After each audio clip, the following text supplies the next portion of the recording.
Chapter 294. On the other hand, Li Hongyuan's subordinates behind him, who had previously given Li Hongyuan some face, and sat quietly on the small boat at the back, now sped up and gathered in front of Li Hongyuan in an orderly manner.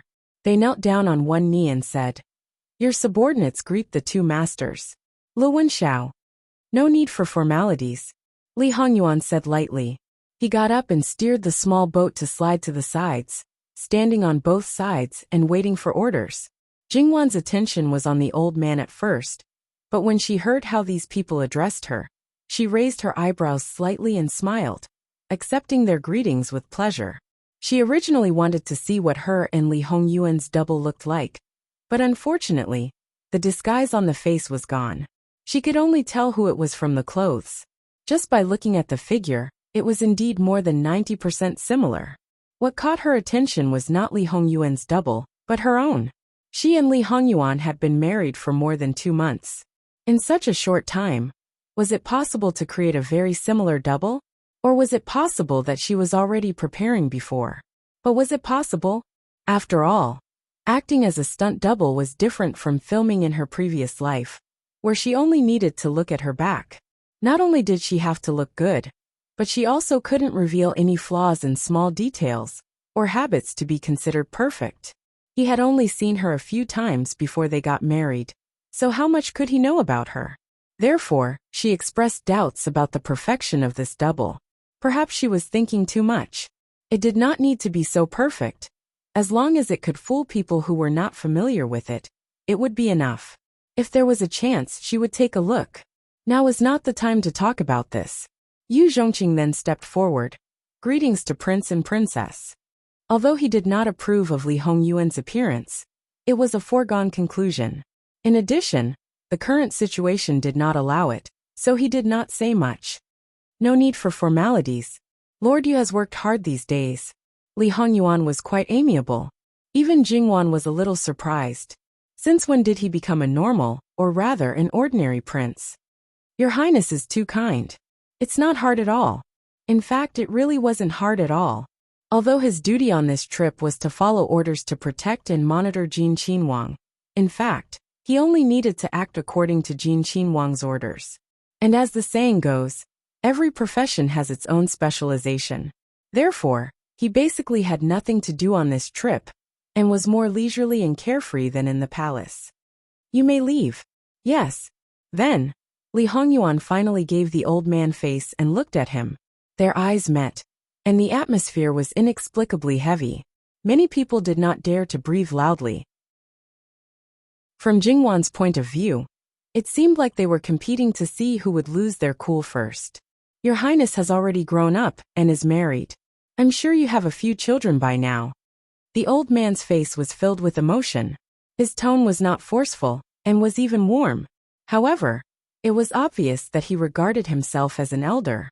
In his eyes, Li Hongyuan was the child he had not seen for a long time. He felt gratified but also guilty. At this moment, Jingwan's favorable impression of this person plummeted. To be honest, she was disgusted. For more than 20 years, you didn't ask about anything. Now that you met for the first time, you had this kind of virtue. Who do you think you are? You really think you're someone important, nah? Don't say that this Li Hongyuan's birth mother was expelled by your Pei clan. There was no relationship between the two of you. Even if you want to forcefully establish a relationship, don't forget that he is a prince, a Qinhuang. And you in essence are just a commoner. When you meet, you still have to pay your respects. Moreover, if you really wanted to return to the imperial court and regain control of power, making the name of Pei clan live up to its name, and this grandson who was blood-related to Pei clan was listed as the most important link, then you would definitely pay attention to his situation. But now, it seemed like you didn't know anything. This child or whatever, it was specially said to disgust her. However, when she thought about it, the most important thing for a clan was the flourishing of branches and leaves. It was simply a place that specialized in producing studs. It was normal for the clan to have a large number of wives and concubines. Their requirements for their wives were probably more virtuous than the empress. After all, the Li royal family was less than 100 years old, and was born as a peasant. In terms of etiquette, they were probably despised by these aristocratic families. And the madam of an aristocratic family was naturally the model of etiquette and etiquette. Otherwise, she would definitely not be able to hold on to her position. According to the information that Jingwan learned from Li Hongyuan, his mother was completely abandoned at that time. She was penniless and alone. Just think about it, if there was even a little bit of affection, he would think carefully for her, give her some money, and arrange a few people to take care of her. Lu Qingdi liked her, how could he refuse those? Even if she was with Lu Qingdi, who was not the emperor at that time, she didn't have to worry about food and clothing. But this was not the key point. The key point was his intention. How hurtful it was to be so cold and heartless. Now that he was in need, he came up again and acted as if nothing had happened. He was really shameless to this extent. Li Hongyuan might be shameless, but he played fair and square. He even took it for granted and never denied it. But this person clearly did the most disgusting thing. But he insisted on standing on the highest point of morality and flaunting himself as a saint. He was more disgusting than the most despicable villain. Li Hongyuan raised the corner of his mouth and sneered. No one in the whole Qi Yuan dares to speak to me in this tone. Where did you come from? How dare you flaunt your seniority in front of me? The old man choked. He probably didn't expect that he would be so rude, but his expression didn't change. He just sighed slightly with a little indulgence and helplessness. Your Highness, I'm your grandfather, the patriarch of the Pei family in Jiangnan. Your mother is my only legitimate daughter. I don't know if His Majesty has told you this before. Grandfather? The Pei family in Jiangnan? I only know that my mother is an unknown orphan. She was only conferred the title of imperial noble consort because she was deeply favored by His Majesty. When did she have a maternal family? The patriarch of the Pei family showed his anger at the right time. It was obvious that he wasn't targeting Li Hongyuan. He looked at him with great affection.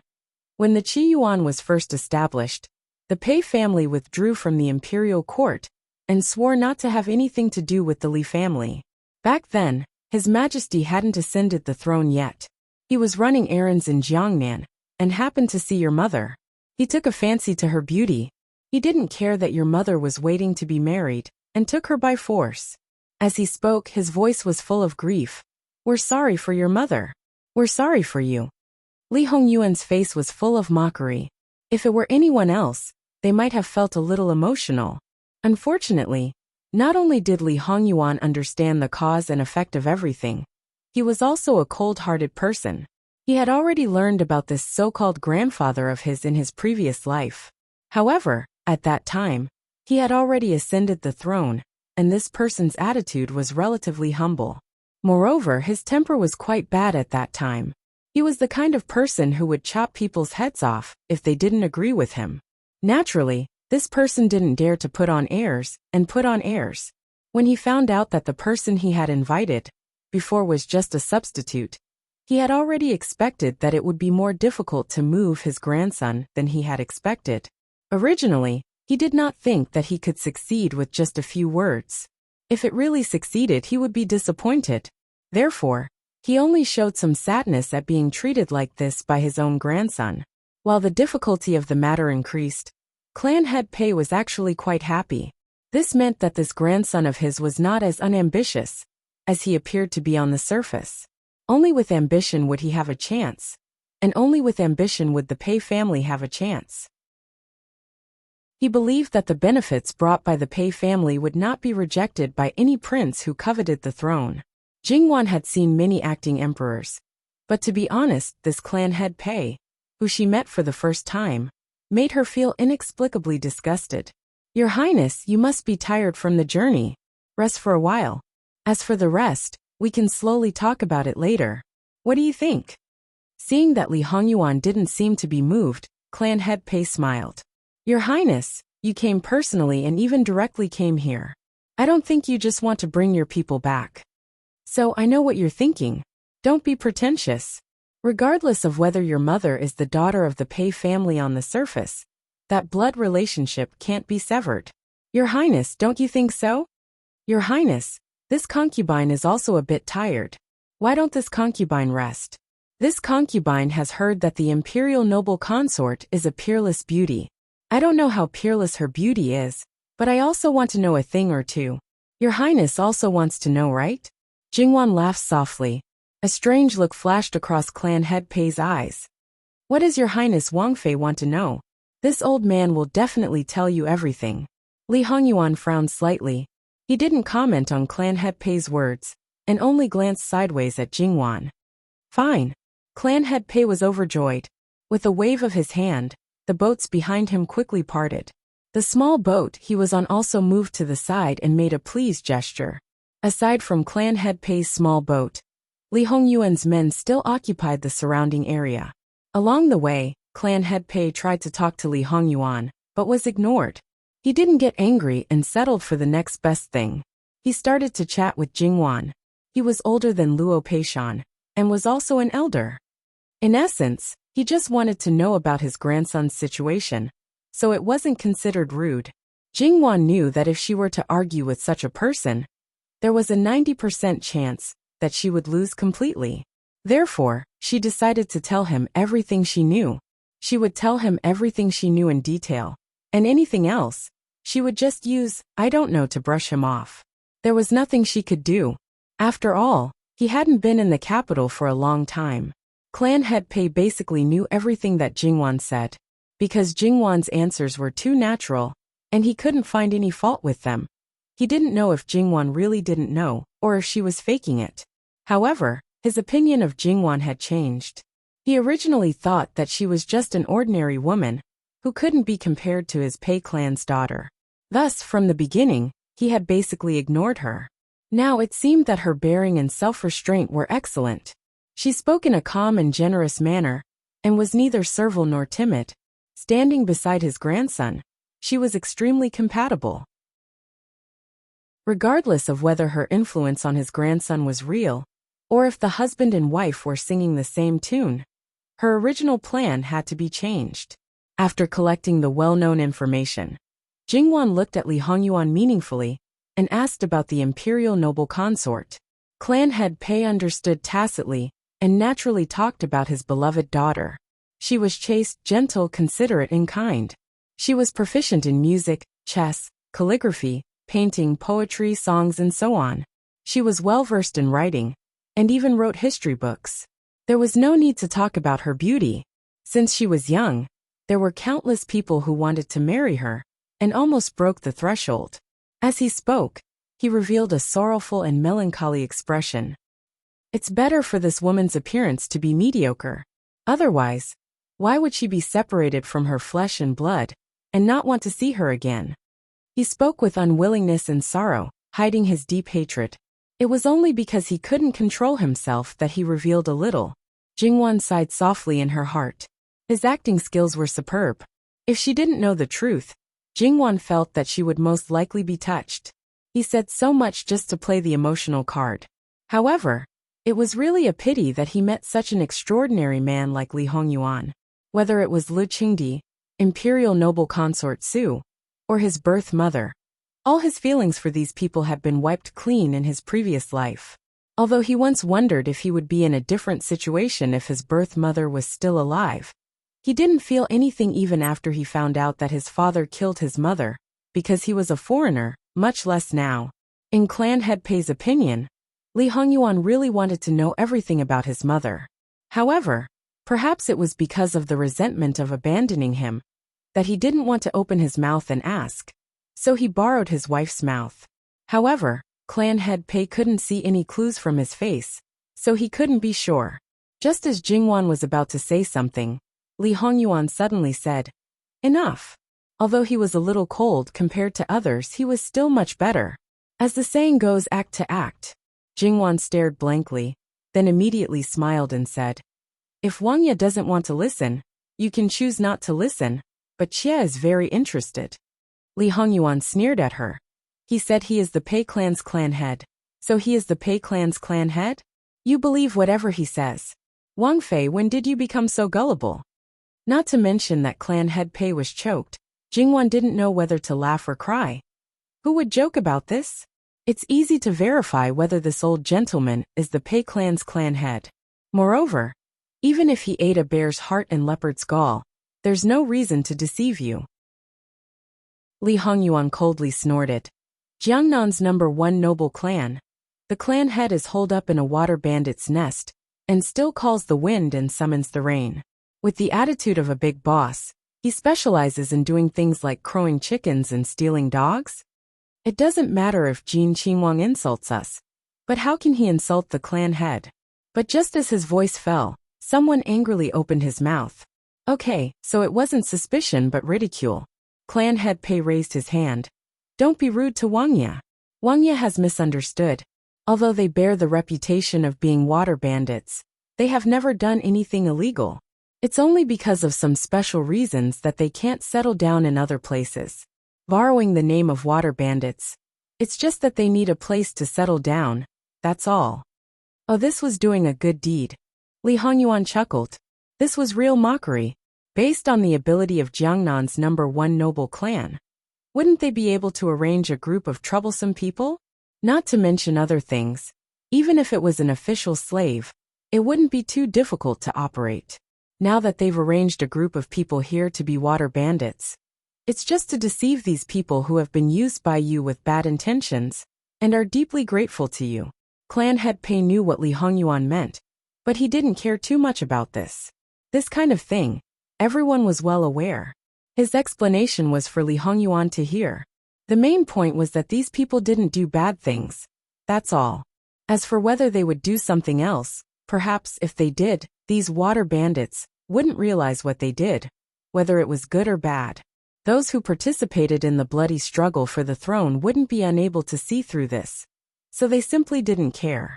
Arriving at the water stronghold, this was indeed a residence that was mostly built on water. It looked simple and unadorned, but as a whole, it had a different kind of charm. And Jingwan quite liked it, and Li Hongyuan disliked it very much. Standing in the largest and best room that was specially reserved for the clan head, Li Hongyuan casually swept a few glances. Someone come. Go and unload the things from the boat. Jingwan wanted to face bomb. Wang Ye is preparing to stay here for a while? Stay for 2 days. Some people need to be given more time. Li Hongyuan said without any reservation. Jingwan didn't speak. In her view, some people should include Lu Qingdi, imperial concubine Su, Li Hongyuan's brothers Tongzhou, Shannon, and even the entire Jiangnan officials and Sun Yilin. Those who were anxious and worried were even more anxious and worried. Those who were happy were twice as happy. The former gave them a surprise when they were on the brink of despair. The latter gave them a fatal blow when they thought they were finally safe. Facing such a capricious husband who loved to play with people, Jingwan could only sigh silently. Clan head Pei was quite happy, and immediately ordered people to help. After all, according to his understanding, the things that this grandson needed were not just a little bit. At the same time, that big boat also needed to be concealed a little. It was too conspicuous. Under normal circumstances, no one would enter the tributary. However, this was a special situation. Although it was said that the Chongzhou government's government army was clearing out the water bandits downstream, because they couldn't confirm the exact location of the attack on Jin Wangya, they wouldn't let go of this tens of li section of the road. Although the closer they got to the river, the less intensive the search was, they still had to be prepared. Only then did they know that there was another world nearby. It was a huge cave covered by lush vines. When the boat was pushed in, it was properly placed. From the outside it couldn't be seen.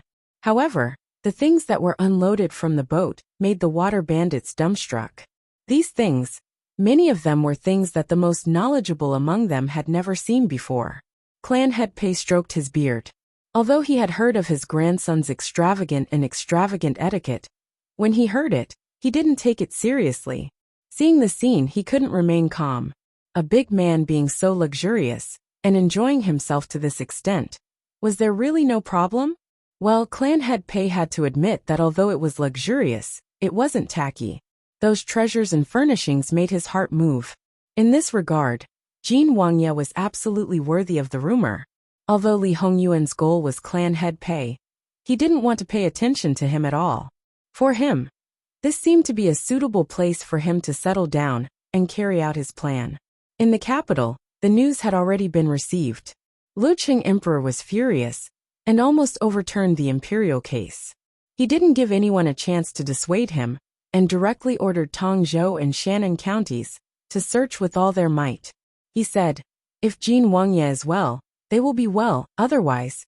https://com/11/11807/6653557. HTML chapter error. Click here to report. No registration required. We will deal with it as soon as possible. After reporting, please wait patiently and refresh the page. Please remember the domain name of this book, www.bikin.com. Bikaga mobile reading website, bikin.com. Chapter 295. Luqingdi's unfinished words. Everyone knew that it was only the severity of the situation. However, at this time, they all thought of the worst direction of the situation. It must be known that when the imperial Guifei died, although it was not related to the court, but people in a rage would usually use the word take out their anger to the extreme. Luqingdi, as the emperor of the 9 and 5, had no scruples. The court and the harem could be said to be full of mourning. The current Jin Qinhuang was the treasure in Luqingdi's palm. If something happened to him, or if it was because he was attacked in the middle of his mission, it would be said that it was done by water bandits. However, the number of people who would be connected to his mission was definitely not in the minority. The consequences would naturally be even more unimaginable. Who knew if he would, in a fit of anger, cut off the heads of all the related personnel? Therefore, some people's expectations were a bit too perfect, and they were happy a bit too early. When they received the urgent imperial edict, the officials of the two counties almost fainted. Did they underestimate the position of Jin Qinhuang in the emperor's heart? Originally, the majority of people were far from losing their heads in the salt policy. Now that something happened to Jin Qinhuang, they might even lose their lives? Then, what was the point of this scheme? Especially the pleading memorials from the officials of Kai Mingfu. They had been handed in early, but because it was not an urgent submission, it had not reached the emperor's desk. After receiving the imperial edict, they hoped that someone would be able to block the memorials. The emperor was in a rage and had originally opened fire on all sides. If this memorial was handed in, wouldn't it be letting the emperor focus fire on Kai Mingfu? The people in the cabinet should be clear about the consequences of this memorial. Moreover, everyone was more or less a community of interests, so they should help, right? Unfortunately, their thinking was too perfect. If the cabinet didn't have Li Hongyuan's people, perhaps it would really be as they wished. However, Ruan Ruizhong, the cabinet's grand secretary who appeared to be neutral on the surface, was essentially serving Jin Qinhuang. After receiving Jin Qinhuang's secret letter, how could he possibly obstruct it? He would only not mind the matter becoming bigger. Faced with everyone's obstruction, Ruan Ruizhong only said, "The memorial can only be temporarily suppressed. Sooner or later, it will be delivered to the emperor's hands. Temporarily it is fine. If Jin Qinhuang is unharmed, then it is naturally best. If it is confirmed that Jin Qinhuang, at that time, the cabinet that suppressed the memorial will inevitably be purged." Sure enough, everyone who tried to stop him remained silent. Compared to him, other people, even if they had a close relationship with him, could only stand aside. Juan Ruizhong grasped this point and hit the nail on the head. Then, these memorials were naturally handed over to Luqingdi. As expected, it was like adding fuel to the fire. Luqingdi exploded again. Although he already knew what happened in Kaming Prefecture, he didn't know the details. "You are asking for punishment now. What were you doing earlier?" Luqingdi didn't care how many days the memorials were delayed on the road. He only knew that when his son's life was unknown, a group of people asked for punishment after the fact.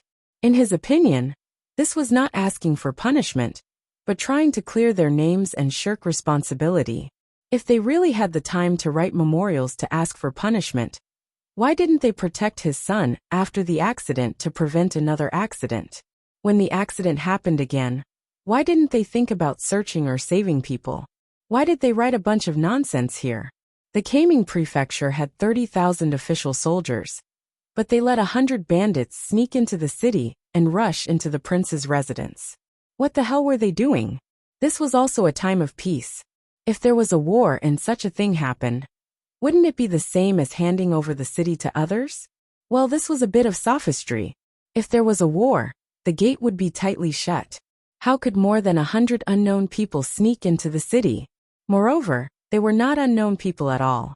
However, would Lu Qingdi think about this now? He wouldn't. He only thought about his son. He and his most beloved woman's only son. He understood very well that the latter was the main point.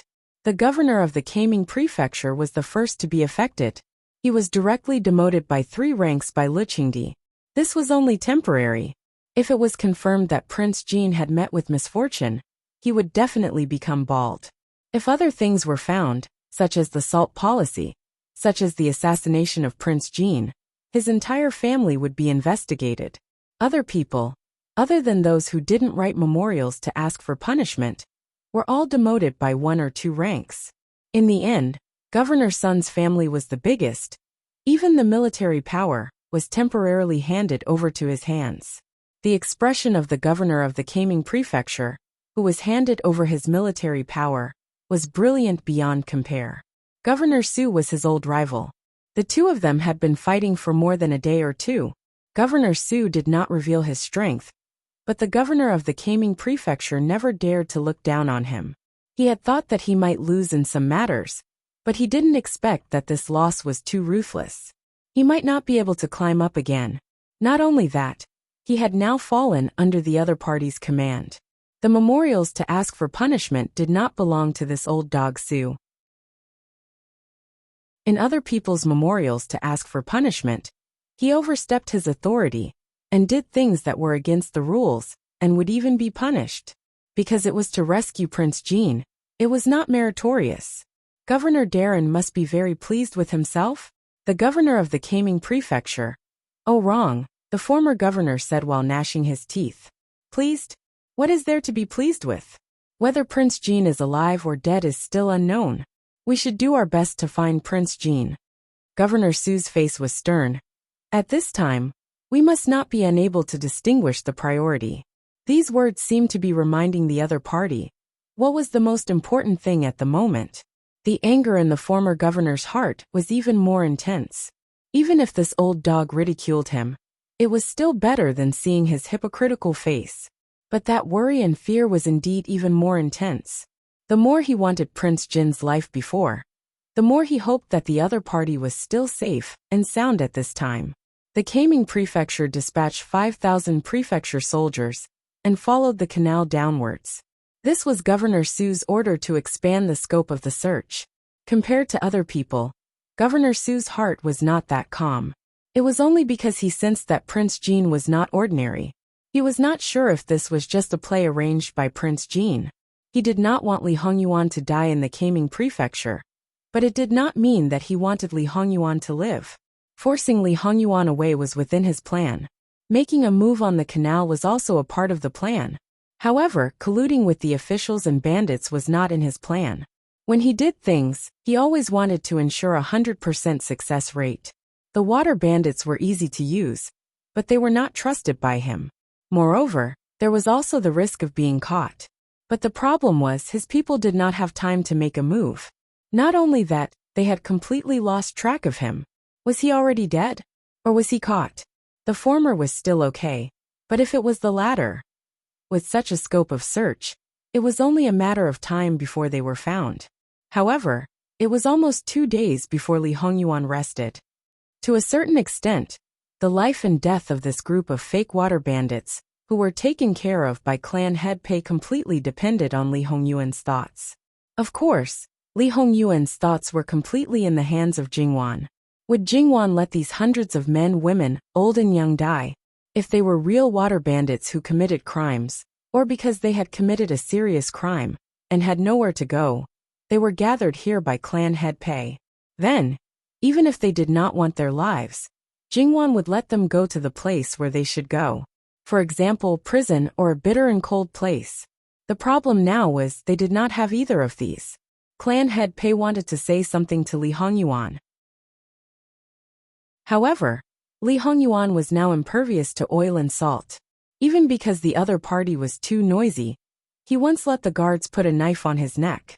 Clan head Pei clearly felt that if he said another word, Li Hongyuan would really kill him without hesitation. Speaking of which, he had always been secretive about coming here. If he really died here, it would be equivalent to dying in vain. The Pei family would not even be able to find his corpse. Before Clan head Pei could retreat, the people of the water bandits had already rushed out. Even if the guards drew their swords and threatened them, they would not retreat a single step. Clan leader Pei hurriedly tried to dissuade him. His face was filled with helplessness. "Your Highness, it's all my fault this time. Please be magnanimous, and let them off this time. They're all people with hard lives, and they're kind-hearted. If you have to do something to appease your anger, you can do it to me. I won't complain at all." There was a hint of pleading in his voice. The water bandits looked at Clan head Pei with red eyes. They were all very touched. Then, they looked at Li Hongyuan with hatred, looking like they would fight to the end. Speaking of which, this person, if he could do what Clan head Pei did, he could be considered a big winner, right? Li Hongyuan looked at Clan head Pei with a faint smile. He did not care about this group of unruly people at all.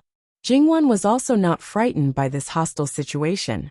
She saw that the situation was getting more and more tense, as if it was about to explode at any moment.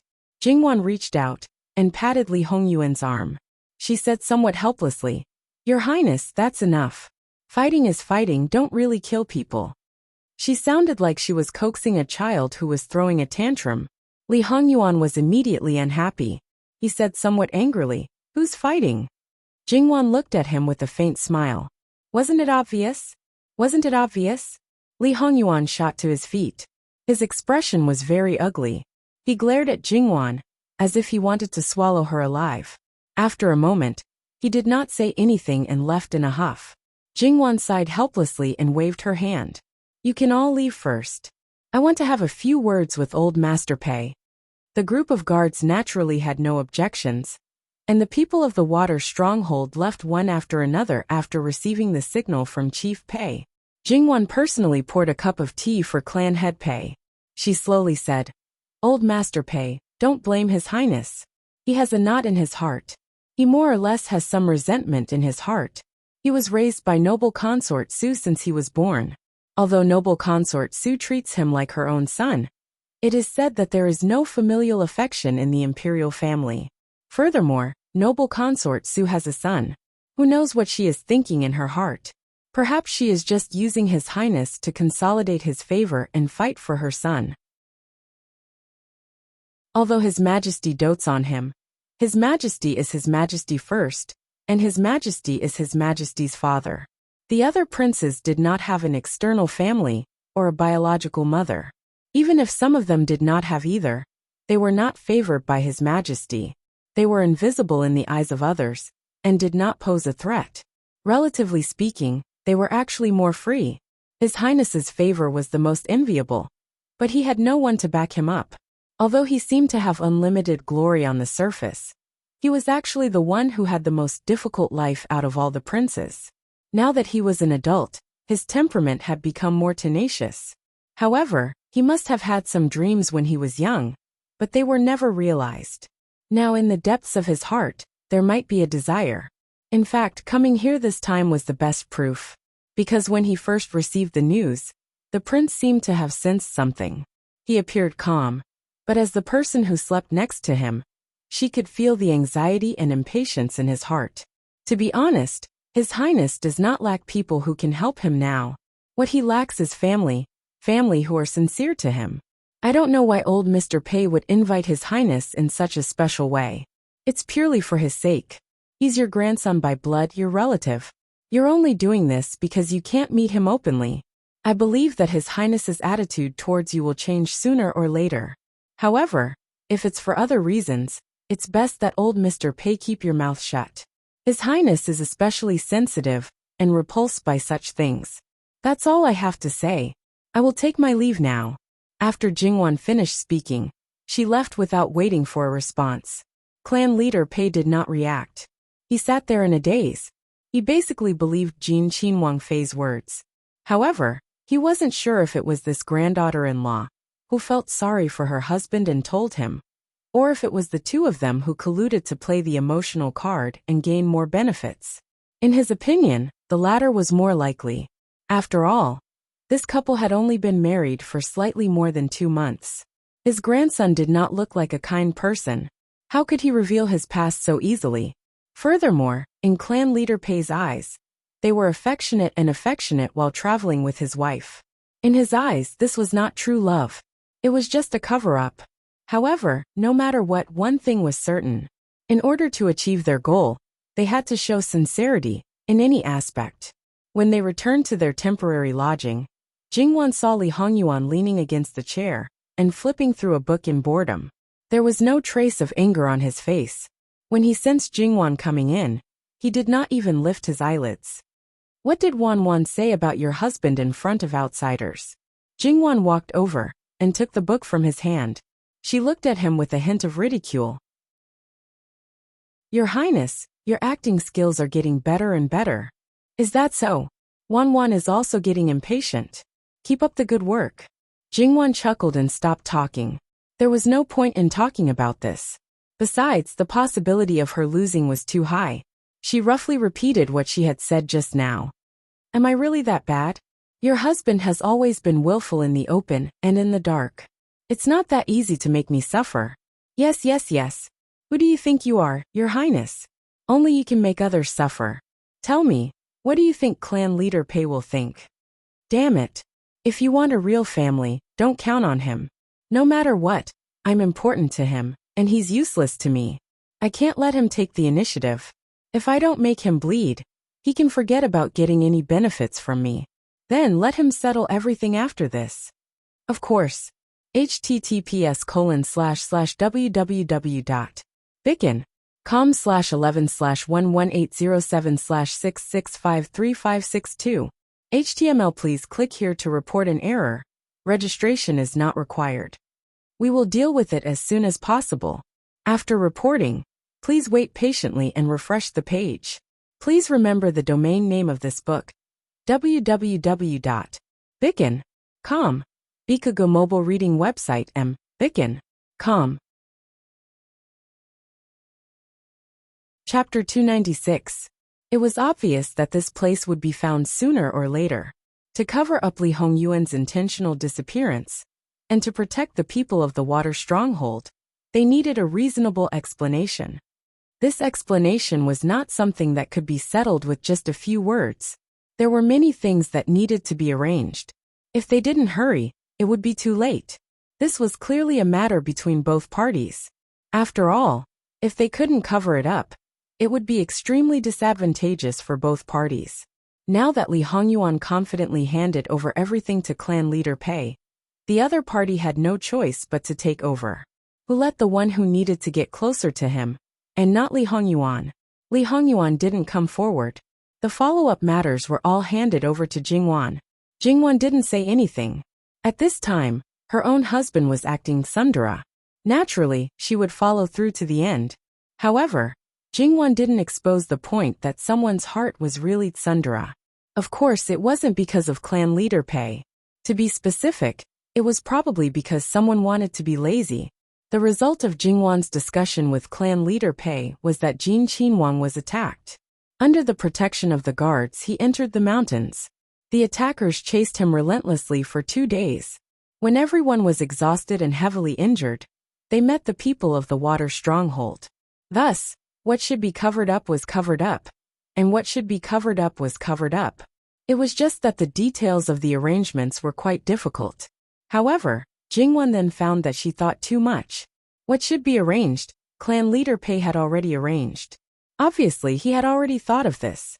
In the discussion just now, he gave what he thought was a relatively reasonable arrangement. Because it was similar to what Jingwan thought. Naturally, there was no reason to disagree. For example, the location of the attack had been moved 10 miles downwards, and the boat that was submerged in the water had been moved downwards. Jingwan didn't want to ask him how he did it, but this section of the canal had been sealed, and no one was allowed to pass through. It should be easier to operate than expected. Another example, after entering the mountains on the escape route, there would be traces of fighting from time to time. There were also many corpses along the way. What we need to deal with now is the things that His Highness and Her Highness brought along, as well as the people who followed them, Clan Head Pei said calmly. Jingwan didn't look too good. Corpse, where did this corpse come from? It couldn't be a coincidence. Obviously, Patriarch Pei treated human life like grass. There are many birds and beasts in the mountains. All you need to do is leave some bloodstains, rags, and the like. Old Master Pei, do you really have to go to this extent? But Clan Head Pei didn't care. This old man knows that Princess Consort is kind-hearted, but a forgery has to be realistic. There are many smart people. Since there were people who wanted His Highness' life, then they wouldn't let go of any clues. You should know that His Highness brought many people with him, and they were all quite skilled. To be able to force so many people to retreat, the other party must have a large number of people. With so many people lost in the mountains, how could a few bloodstains and cloth make up for it? However, esteemed Wang Fei can be at ease. In the end, it's just a fake. There aren't as many corpses as you think. There definitely wouldn't be fewer corpses. Jingwan's expression didn't improve. Her face was cold. Since old Master Pei has already thought it through, then there's nothing more to say. Most of the people by His Highness' side will be sent away, but they can't be too far away from His Highness. I'm sure old Master Pei has already prepared a place for them to stay. In addition, His Highness is precious and can enjoy himself. Now that we have to sink these things with the ship, even if we salvage them later, I'm afraid that some of them can't be used. Our Pei family will compensate His Highness for all his losses. We just have to inconvenience His Highness for a while. That's great. Jingwan flicked her sleeves and left. Esteemed Wang Fei, Clan Head Pei called out to her. Is there anything else? Jingwan didn't turn around. She just tilted her head slightly. She didn't even call out to him. Her disapproval of Clan Head Pei's actions couldn't be more obvious. Clan Head Pei acted as if he didn't see her displeasure, and continued to speak in a neither fast nor slow manner. Those who stayed behind, after all, fought a hard battle to protect His Highness and Her Highness from being injured. How could they not be injured at all? Esteemed Wang Fei, don't you think so? Everything was done for His Highness' sake. Esteemed Wang Fei, please reconsider. Jingwan left with a dark expression. She didn't know how many lives had been lost because of her. Now, under her watch, she had to watch them deliberately injure a perfectly fine person? A cold could be fatal. Moreover, it was already May. Wounds could easily become infected. Who knew if there would be serious consequences?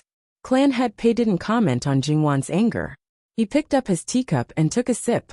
Then, he placed the teacup in front of his eyes and studied it carefully, as if he was looking at a treasure. Too soft-hearted.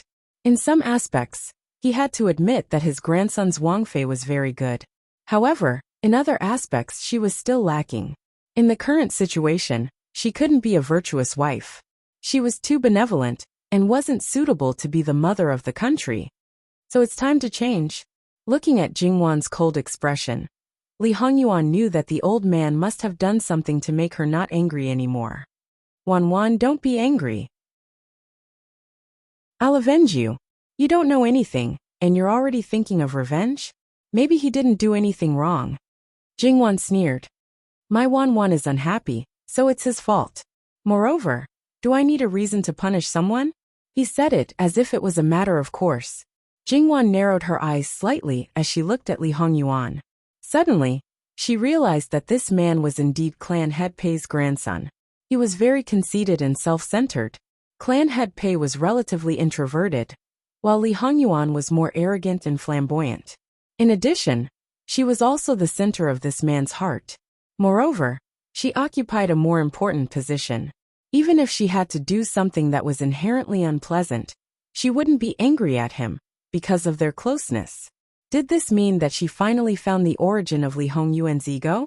Jingwan and Li Hongyuan briefly explained the outcome of their discussion. Li Hongyuan naturally knew why Jingwan was upset. In fact, this was basically within his expectations. However, there were some things that didn't need to be said out loud. Otherwise, Wanwan would only feel more uncomfortable. She was lacking in these aspects, and was no match for that old man. As long as she didn't harden her heart, she would never be a match for this kind of person. Li Hongyuan also knew that she wouldn't end up like this, and would always be a loser. But so what? He could deal with these people. Those who bullied his wife naturally had to pay a heavy price. Since things have already come to this, don't think too much. Jingwan pursed her lips. She knew that this was the only way, but her heart couldn't calm down in a short period of time. As for the matter of self-injury, Wang Fei, it's not good. You Darren and the others. Qing Ju hurriedly rushed in. It should be known that when Qing Ju followed Jingwan into Jin Wangfu, she restrained herself as much as possible. She was afraid that she would be rash and lose face for her family's young lady. To be so anxious at this time, it could be seen that it wasn't a small matter. What happened? Jingwan quickly asked. You Darren and the bodyguard Dage, and the others got into a fight. Injured. Jingwan was startled at first. How could they get into a fight without any reason? Not to mention Yu Zhongqing, Li Hongyuan's bodyguards. Which one of them wasn't a person with self-restraint? On second thought, something wasn't right. What about old Mr. Pei? Is he also present? Thinking of this possibility, Jingwan's expression became unusually ugly. She couldn't make a decision on her own, and was even worried that she would affect Yuan's decision. So she acted on her own initiative, and directly looked for the people below. Yu Zhongqing was here to protect Jin Wangfu. As for the other bodyguards, to them, their lives weren't their own. If their master needed it, don't mention deliberately getting injured. Even if they had to risk their lives, they wouldn't blink an eye. That old thing was sure of this point, so he dared to swagger in to look for people after she left. Based on the basic respect that the younger generation had for their elders, at this moment, it was completely snuffed out. Jingwan hurriedly went out. Li Hongyuan didn't stop her and unhurriedly got up. He also straightened his clothes that didn't have any wrinkles, and then lifted his feet to go out. Jingwan's speed was very fast. Her original intention was to stop Yu Zhongqing and the others, but when she arrived, it was too late. The scuffle was already over. That's right, it was a scuffle, the kind where the attack wasn't on guard. After all, only a real fight could create realistic wounds. More than a dozen people, because the clothes they wore were darker in color, but because of the blood stains, in addition to the large gashes that were cut open by the blade, it looked very obvious. Jingwan covered her eyes and couldn't say any words of reprimand, because it wasn't their fault at all. In their view, it was natural to do this. Qing Ju, go and take out the best wound medicine. You all quickly go and treat the wounds. Wang Fei Nyang, in this water stronghold, taking out the best wound medicine is unrealistic. Pei Clan head stroked his beard as he spoke. That's enough. The wounds from a few days ago showed no signs of improvement. That's unrealistic. Jingwan said coldly. And all of you, have you forgotten who your master is? You do whatever an outsider tells you to do. The guards were stunned. Indeed, no matter what happened in the end, it was up to their master to decide. They shouldn't have followed Yu Zhongqing's decision, just because they thought it was right. They looked at each other, and knelt down on one knee. Please punish us, mistress. I'll remember this first. After this mission is over, I'll punish him when we return to the capital. However, I hope that this will be the last time, Jingwan said firmly. Yes. Pei Clan head looked on from the side, but he was very dissatisfied. How could a woman reprimand her husband's guards? This wasn't as simple as simply overstepping. Wang Fei Nyang. Jingwan's cold eyes swept over.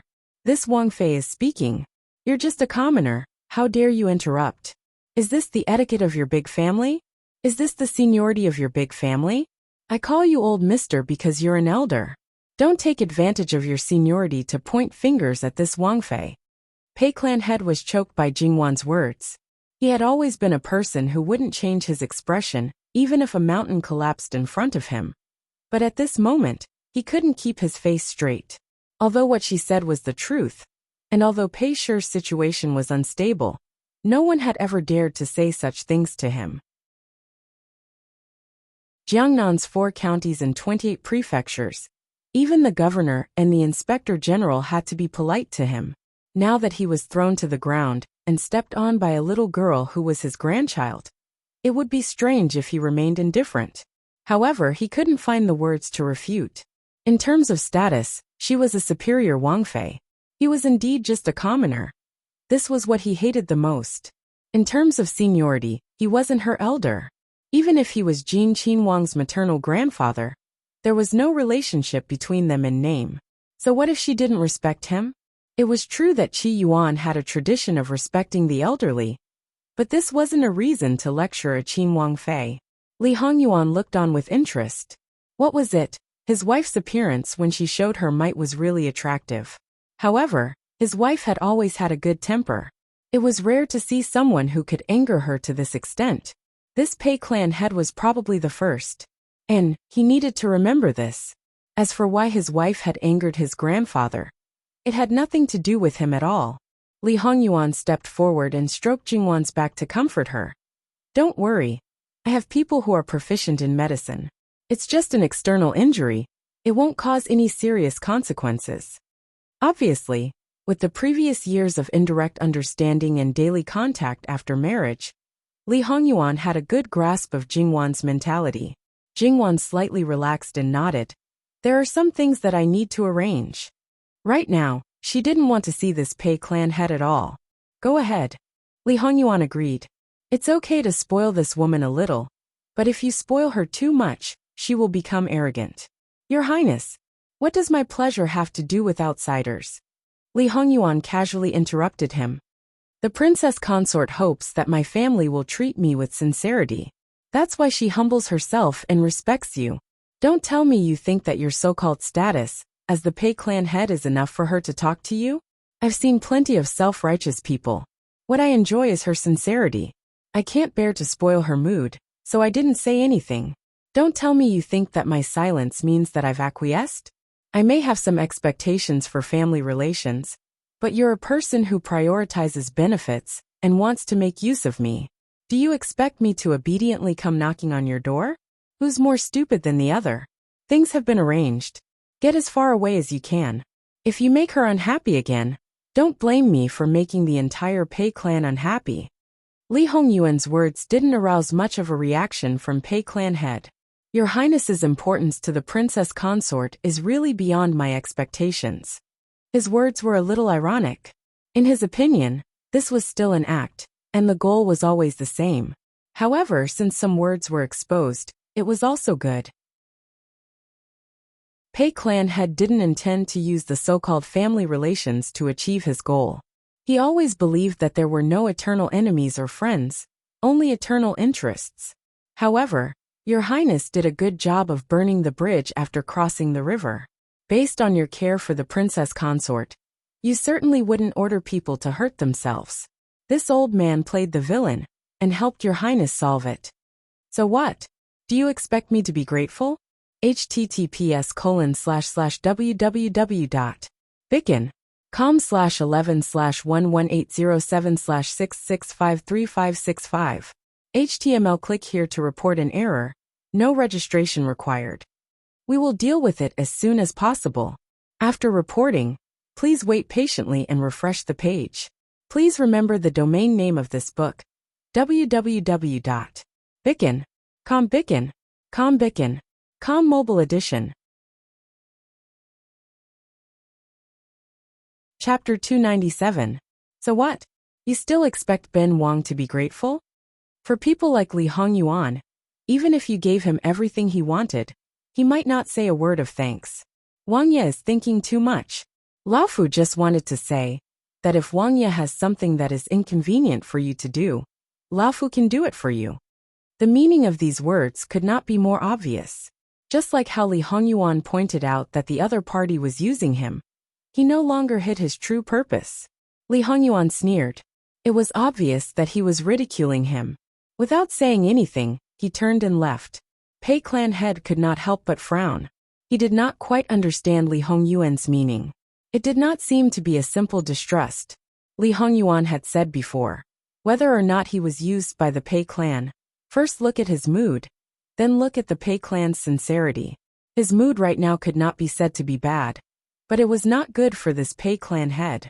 As for sincerity, was it just based on one sentence? Moreover, did Li Hongyuan need him to do it for him? Completely not. Pei clan head did not understand for the time being, but he did not make a fuss about it. He was very clear that 100 words were not as good as a single action. Moreover, he only said one sentence. Jin Wangya's purpose for this trip to Jiangnan, he was also very clear. Thus, to let him properly experience Pei clan's ability, he should not be indifferent. Pei clan had arranged the follow-up matters, and did not ask any more questions. He did not leave.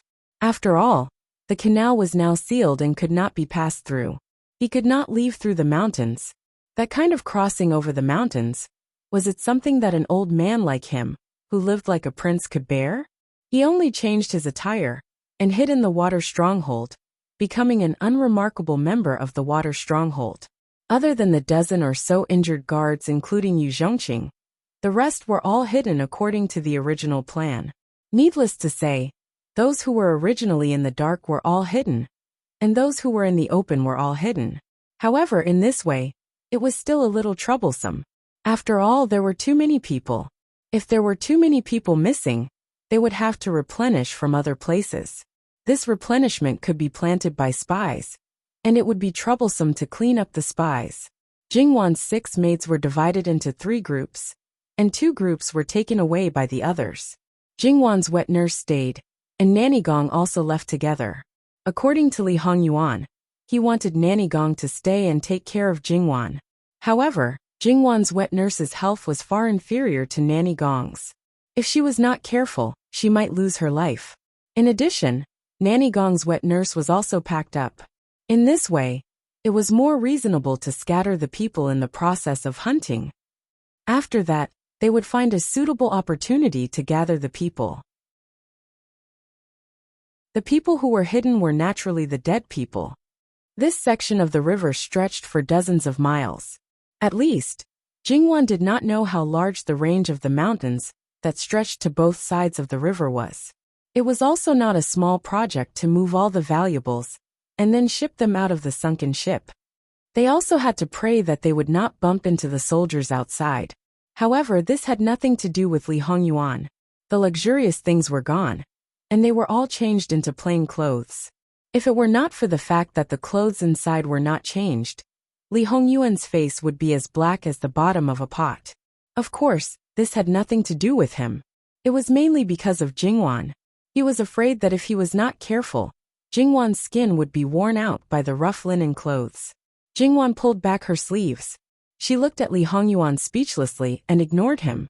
The people who found them came faster than expected. They did not come in from the river, but came out from the mountains. They were led by the water bandits. Not only that, the leader was directly carried on someone's back. However, when she saw that person, Jingwan could not help but feel her heart tighten. It was very unexpected. Li Hongyuan's face was quite ugly. He reached out and grabbed the other person's neck without hesitation. As long as he used more strength, he could really break it. Yuan, don't. Jingwan seemed to be prepared. She hurried forward and grabbed his hand. Li Hongyuan looked coldly at Jingwan. He was even angrier. To be able to make Li Hongyuan have such a big reaction, it was likely that he would appear here. Obviously, other than Sun Yilin, there was no other candidate. Originally, it was better not to meet him. However, his appearance did not seem to be too surprising. As far as Li Hongyuan was concerned, he did not ask him to bring his wife away from anyone. At this time, Sun Yilin had already sunk into a semi-conscious state and looked very terrible. However, he was still mumbling something in his sleep. However, the sensitive people could easily guess, Miss Luo. It was no wonder Li Hongyuan said that he had lost control. Jingwan pulled him. Yuan, if he loses his life like this, I should really remember him for a lifetime. It is not because of anything else, but because of the guilt. You understand? Li Hongyuan's expression was abnormally frightening. The evil aura around him was really like the most ferocious beast that chose to devour people. The surrounding people were all trembling. Even those who were further away, such as Yu Zhongqing, clan leader Pei, and the others were all shocked. Only Jingwan did not budge an inch. Are you on? There was a hint of pleading in her voice. She knew the anger in his heart. Because if their positions were switched, if Sun Yilin was replaced by another woman, the anger in her heart would also be monstrous. However, in reality, this assumption was not likely to be true. She believed that if she wanted to kill a love rival, he would be more likely to clap his hands and cheer. But in the end, she was different from him. It was not that she did not care, nor was she able to tolerate her other half being coveted by others. In the end, Li Hongyuan could ignore human life, but she could not.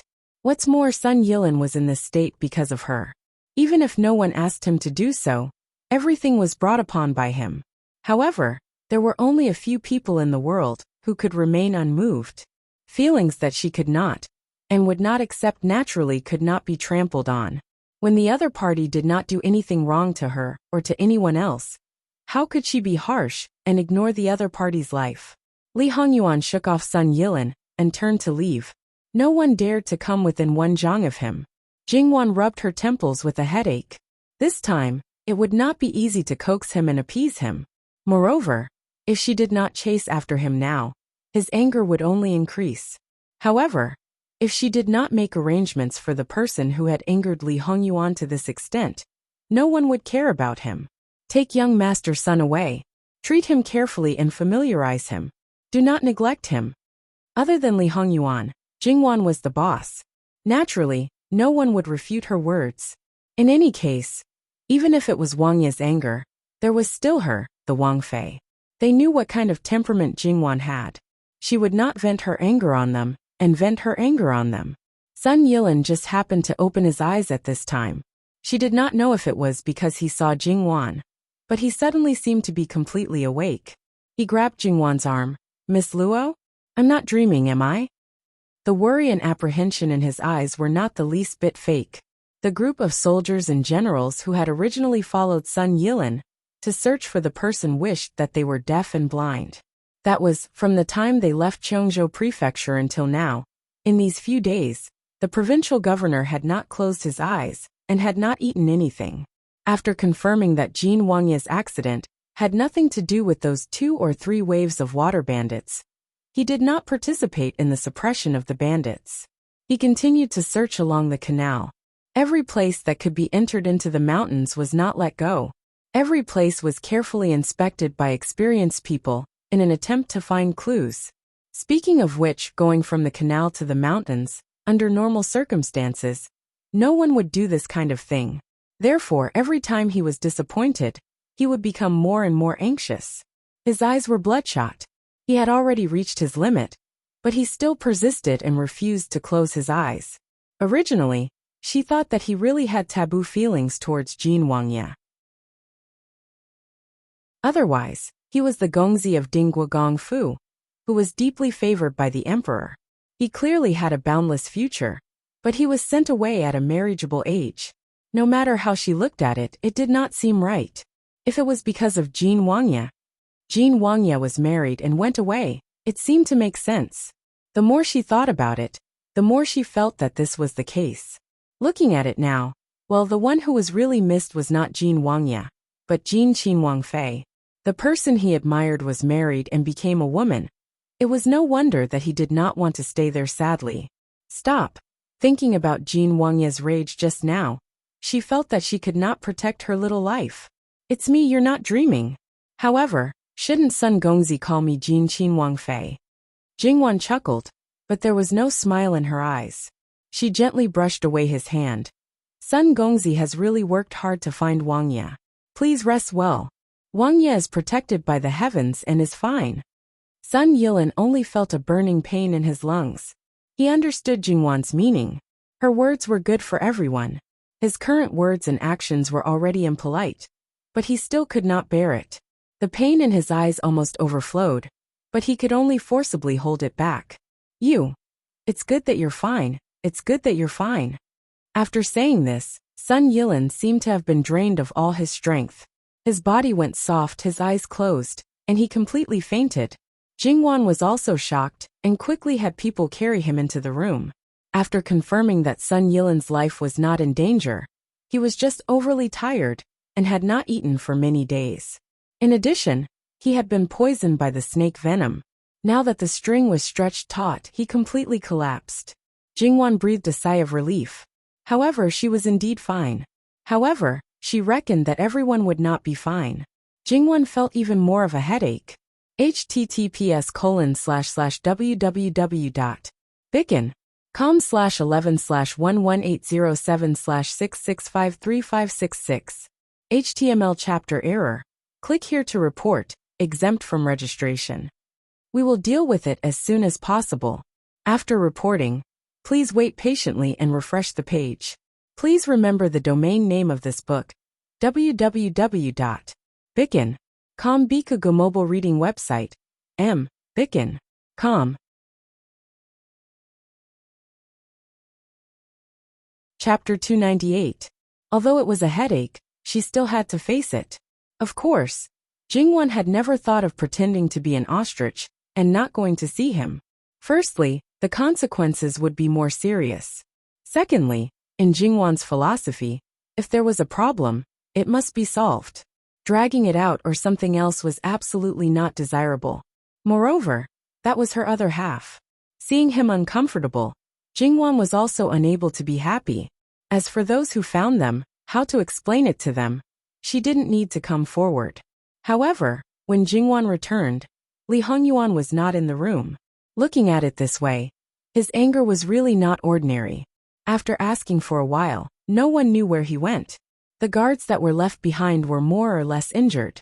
However, this was not the reason why they were resting. The reason why no one followed was completely because someone did not let them. That appearance of wanting to eat people was really not something that ordinary people could bear. Furthermore, they had always been absolutely obedient to the orders of the masses. At this time, they could only stand in front of Jingwan with their hands hanging down. However, it was not their responsibility. Not being able to protect their master's side was their fault. Don't blame you. Send people to look around. Jingwan rubbed her swollen temples. Jingwan and the others were not in a hurry. However, those people who had just found them, upon hearing that Jin Qinhuang was missing, almost jumped up. It must be known that because of these few days, facing the high pressure from above, they were simply throwing their lives away. They couldn't eat or sleep well. Their hair was falling out in clumps. Now that they finally saw the person, their suspended hearts finally returned to their original position. Then they made such a scene. This heart really couldn't bear it. Even if their breathing was not even steady, they were still in a hurry to find the person. Because they were not familiar with the water stronghold, each and every one of them were like headless flies. The people of the water stronghold were baffled. What were they doing? Then, the water stronghold was turned upside down, but they still didn't see the person. When they reported to Jingwan, Jingwan was extremely speechless. The people of the water stronghold are more familiar than you. There are hundreds of people. There must be someone who saw the whereabouts of Wangya. Don't you know how to open your mouth and ask? You're just randomly looking around like that? Everyone's expressions were rather interesting. They had been too anxious and had completely forgotten. At this moment, they were so ashamed that they wanted to crawl into a hole and hide their faces. Sure enough, after casually asking around, he found out Li Hongyuan's whereabouts. He had left the water stockade and entered the mountains. Because of this, they couldn't sit still and were in a hurry to search. They came from the mountain ridge, although they didn't go very deep, and basically walked to the shortest route to the water stronghold. They still deeply felt the danger inside. On the other hand, Jingwan was very calm. Within a certain range of the water stockade, there definitely wouldn't be anything too dangerous. Although she hadn't seen Li Hongyuan's skills, she had seen him kill people. And he even had the battle record of fighting a tiger alone. So, how could he be weak? Ordinary dangers couldn't do anything to him. Jingwan carefully inquired about the situation in that direction, and found out that it was actually a valley, about 2 miles long. Not far from the end, there was a lake that was neither big nor small. Under normal circumstances, there would be some small animals roaming around. Because the water bandits often hunted, there were basically no large birds or beasts within 5 miles. Jingwan thanked her, and then found 2 people to lead the way. Together, they went into the mountains to search for Wang Ye. According to their intentions, they didn't want Jingwan to go. Jingwan only had one sentence. Do you have the confidence to find Wang Ye and bring him back? All right, they all understood Jingwan's meaning. Finding him wasn't the main point, but after finding him, getting him back was the main point. They didn't dare to say a word. How could they get him back? Moreover, people with discerning eyes knew that Wang Ye was jealous. If Wang Fei didn't personally go, if they went forward, they would definitely be punished. Jingwan wasn't wearing cumbersome magnificent clothes now.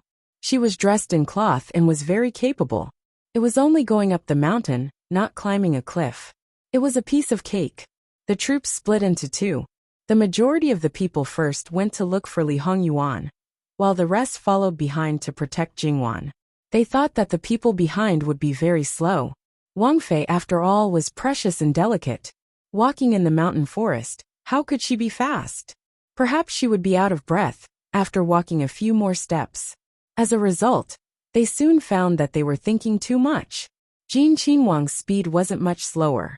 Jin Qinhuang might not have walked along the valley, but went up the mountain from both sides. This assumption didn't happen. Soon, news came from the front that the person had been found. He was by the lake, but they didn't dare to alarm him. The vegetation in the valley was relatively short. The closer it was to the lake, the taller the trees were.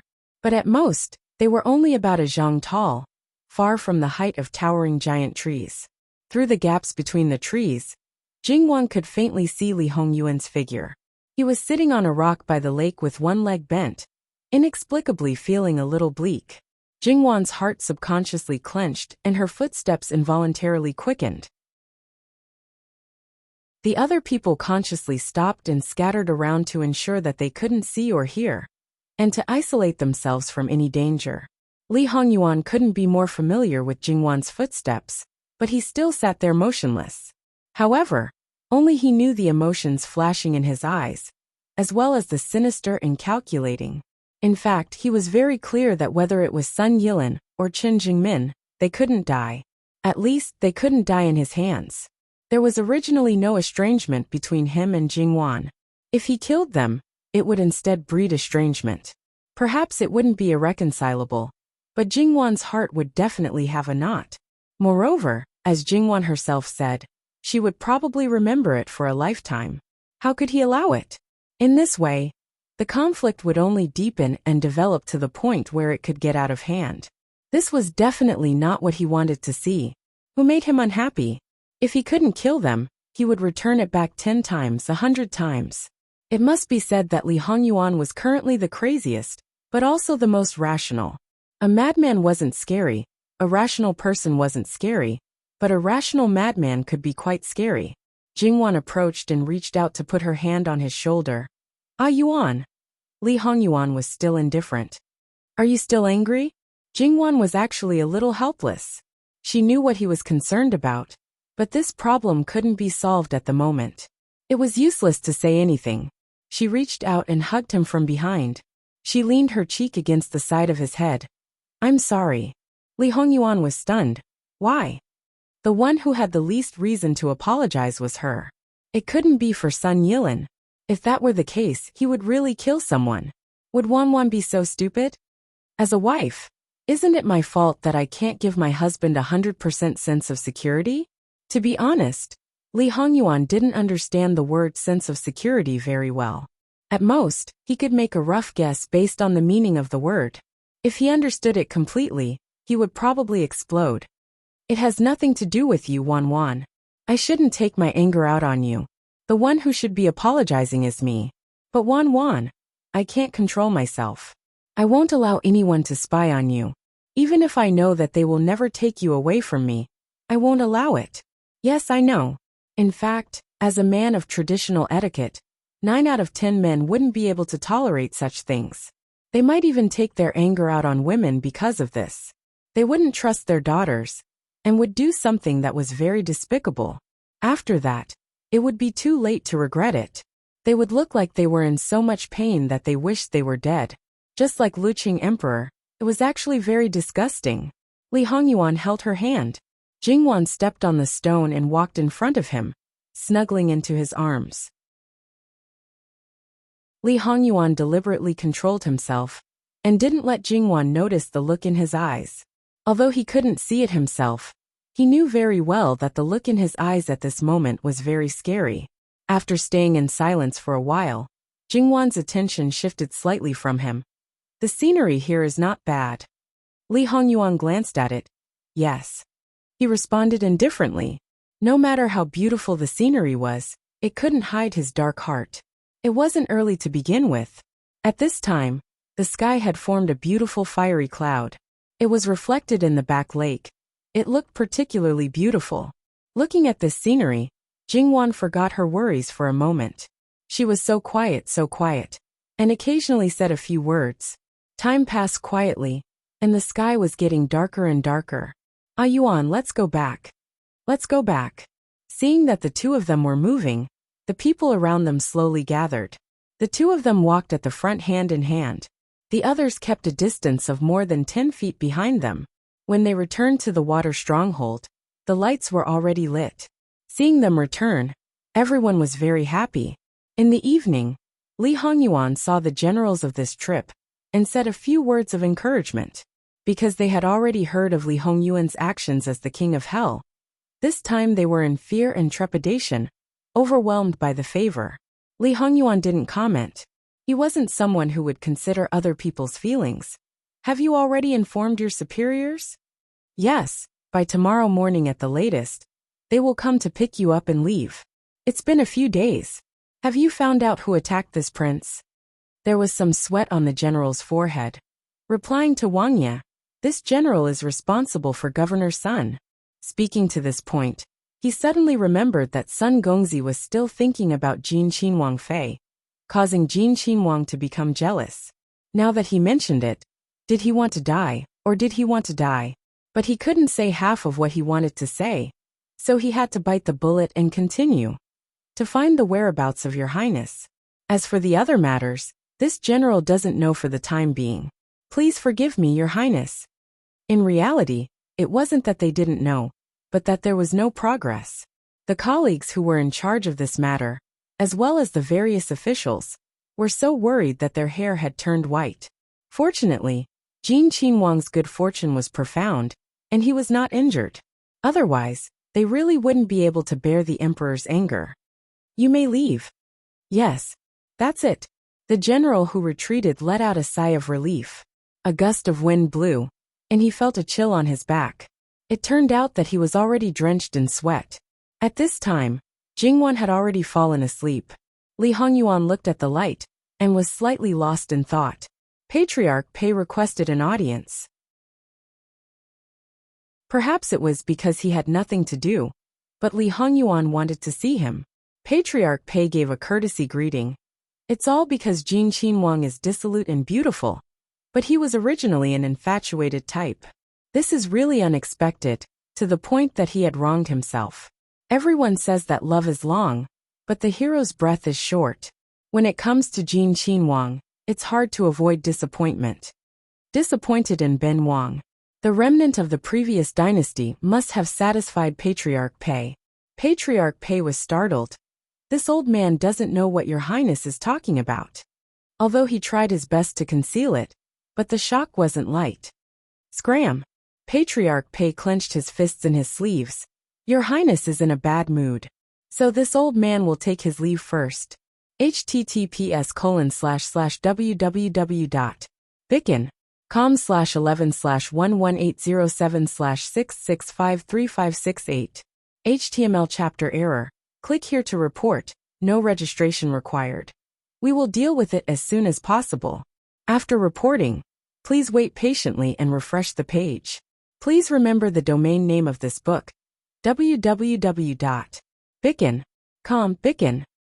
Bicken.com mobile reading website, mbicken.com. Chapter 299. Even if Qiyuan was destroyed, the throne would not be occupied by the remnants of the previous dynasty. And even more so, it would not be your Pei family's turn to be that regent. Aristocratic families that have been around for generations, aristocratic families without the support of power can only fool ordinary people. There is probably no one who is clearer than you, the patriarch of the Pei family, about how many people are eyeing the Pei family. If you want to act big in front of this prince, you should first weigh your own capabilities. Don't come to me if you have nothing to say. Think carefully before you come. If you don't, there is no need for the Pei family to exist. Hearing Li Hongyuan's voice behind him, clan leader Pei paused for a moment before he sped up. After he left the room, clan leader Pei no longer hid his feelings. His expression was uncertain. Even though Li Hongyuan's attitude was distant and cold, he was confident that he could achieve his goal in the end.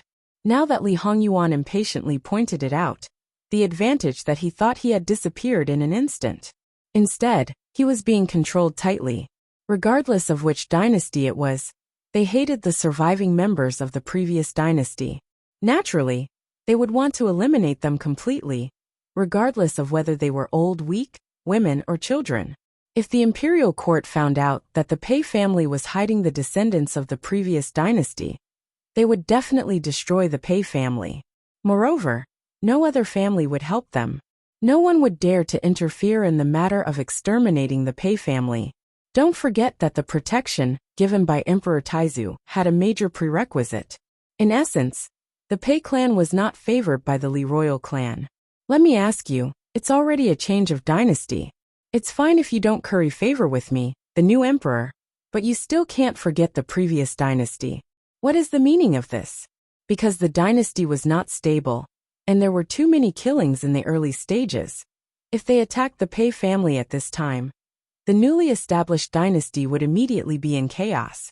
In order to show mercy, they let the Pei family go. The clan leader of the Pei family at that time made such a decision because he knew the situation at that time. However, the clan leader of the Pei family at that time was loyal and righteous. Did he think about the other members of the Pei family?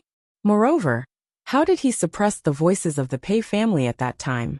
Could it be that all the Pei family members were of the same mind as him? As long as Emperor Taizu of the Qi Yuan promised a high position and generous salary, there would be people who would not hesitate even if they were expelled from the family. Then what exactly happened back then? This was also a mystery to Patriarch Pei. Li Hongyuan was right. Many people were eyeing the Pei family now, especially those in-laws. They put on a good face, but they wanted to peel off a layer of the Pei family's skin. The simplest and most helpless thing was that the Pei family's dowry and betrothal gifts were far more than what they received. From any aspect, they couldn't give too little. If they were too little, it was one thing to be criticized, but the Pei family couldn't afford to lose face. It was still fine if they were from the side branches, but the closer they were to the main family, the more they couldn't save. Not only that, in the past, the Pei family usually only had connections with other clans through marriage. Ordinary nobles rarely had connections with them. Even if these nobles wanted to marry the Pei family's concubine's daughter, they had to give everything they had. It wasn't like now, where any Tom, Dick, or Harry dared to come knocking on their door. Of course, this was only Patriarch Pei's opinion.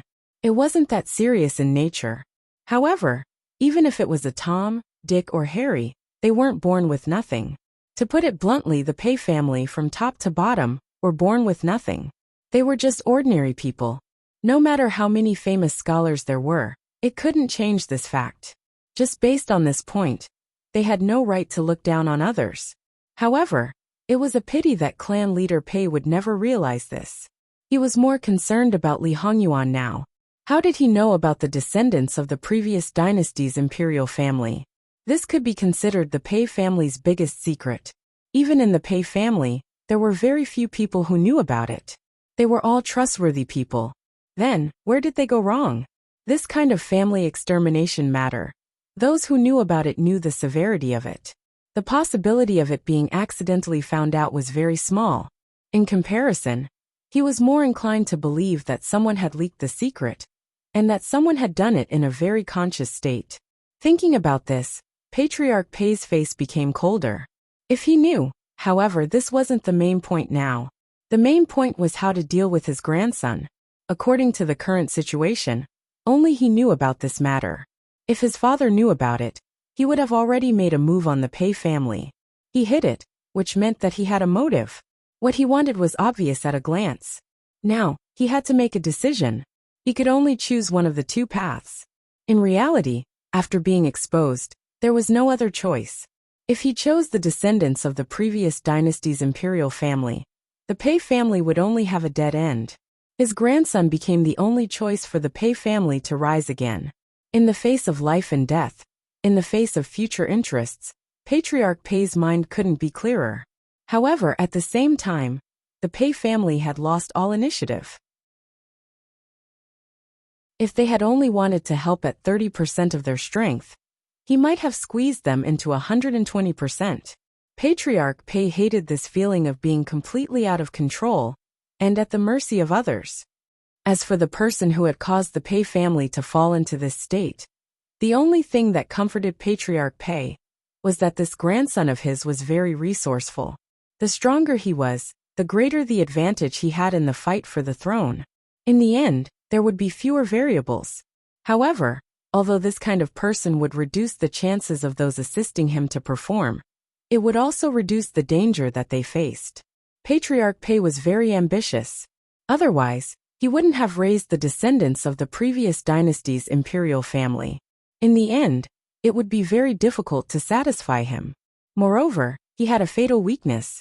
He was also worried that Li Hongyuan would burn the bridge after crossing the river. Patriarch Pei was also very clear about this kind of thing. It would be a joke to have deep feelings for someone he had never met or interacted with. It was said that the kindness of birth was not as good as the kindness of raising. From what he knew, imperial concubine Su had done her best for this adopted son. He didn't need to miss his birth mother. As for these people who suddenly intervened, other than the thin blood relationship, they didn't have any feelings to speak of. It would be a joke if they really succeeded. No matter how he looked at it, the disadvantages outweighed the advantages. So what? Patriarch Pei stood in the cold wind and resolutely turned back. For this kind of thing, the sooner he expressed his opinion, the better. This time, even his attitude was much better. Li Hongyuan didn't reject him, and his sitting posture didn't change much. Your Highness, if there's a chance, how about I let you meet someone? Patriarch Pei smiled warmly. Li Hongyuan also guessed who he wanted to meet. This more or less meant that he was going to hand this person over to him. You raised him like your own son. You married and had children for him to continue the bloodline. Now you're abandoning him just like that. You really are a qualified patriarch. Patriarch Pei's back was drenched in cold sweat. He didn't expect Li Hongyuan to know the other party's identity. One had to know that there were even fewer people who knew this, and they were all surnamed Pei.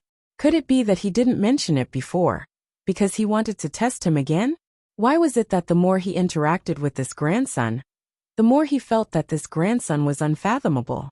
Patriarch Pei rejoiced that he made a decisive choice. Patriarch Pei lowered his head and pursed his lips. Your Highness also said that this old man is a qualified patriarch. Yes, an unqualified father. This prince's wife hates this kind of person the most. Patriarch Pei's expression was exceptionally good. He wasn't sure if Li Hongyuan was speaking the truth, or if he was insinuating something with his words.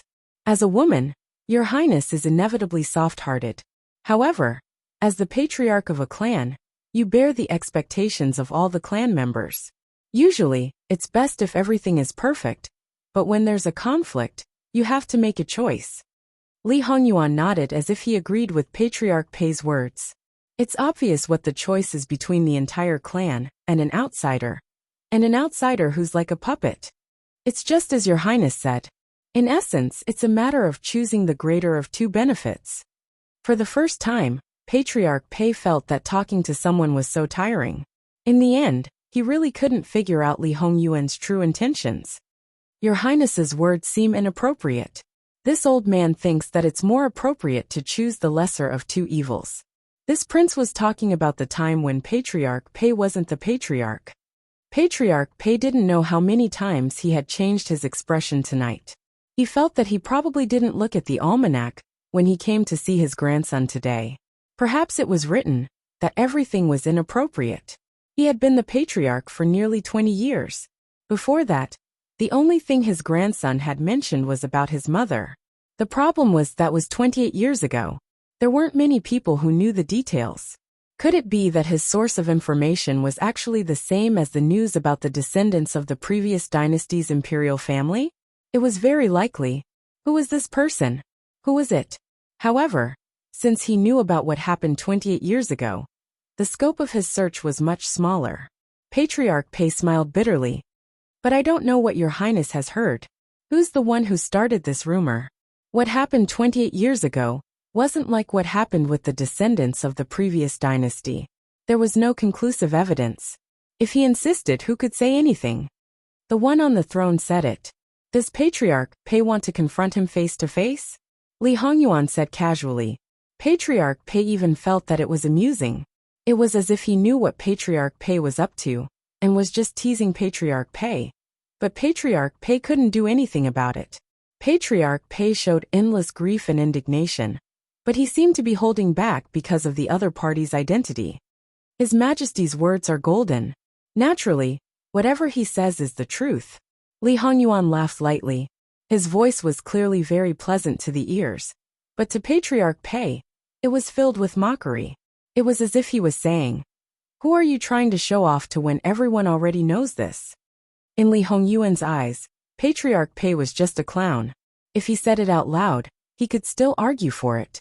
At least he could maintain it on the surface. This kind of feeling was like a fishbone stuck in one's throat. There was no room for argument. If he said it out loud, he would only receive a deeper level of humiliation. For example, "So you're this kind of person? You're really self-aware." His face was swept away, and his dignity was completely gone. It wasn't humiliation, it was humiliation. This was probably the most realistic portrayal of Patriarch Pei right now. How did he end up in this situation? In the end, Li Hongyuan knew a lot about him, but he knew nothing about the real Li Hongyuan. It's already late at night. Lao Fu will not disturb Wang Ye's rest, and will take his leave first.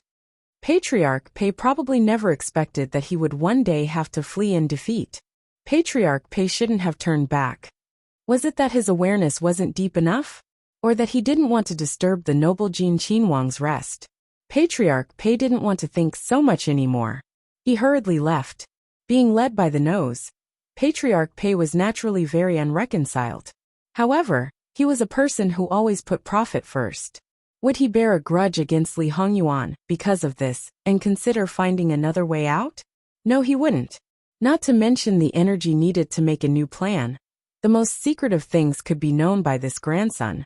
If he made a move, could he hide it from this grandson's eyes? This kind of thing couldn't be gambled, because he couldn't afford to lose. That night, Patriarch Pei was destined to have a sleepless night. Li Hongyuan didn't return to his room until Jingwan came to find him. Li Hongyuan hurriedly got up and pulled her into his arms. He slightly reprimanded her. "Although it's already summer, we live near the water. The night is colder than other places, and the humidity is heavy. What if the evil energy enters your body? You're already an adult. Why don't you know how to take care of your own body?" Jingwan hugged his waist and shook it coquettishly. "I can't sleep without you." He knew that she always slept regularly, and his heart couldn't help but soften when she was still awake. "You could have sent someone to call me. You didn't have to come personally." Jingwan looked up at him and blinked. "I thought you were still angry." It was rare to see her like this. Li Hongyuan couldn't help but laugh. "If I'm really angry, I won't bother with you." Jingwan's lips moved, and then she stammered. "I'm a little different from usual." Li Hongyuan instantly understood what she meant.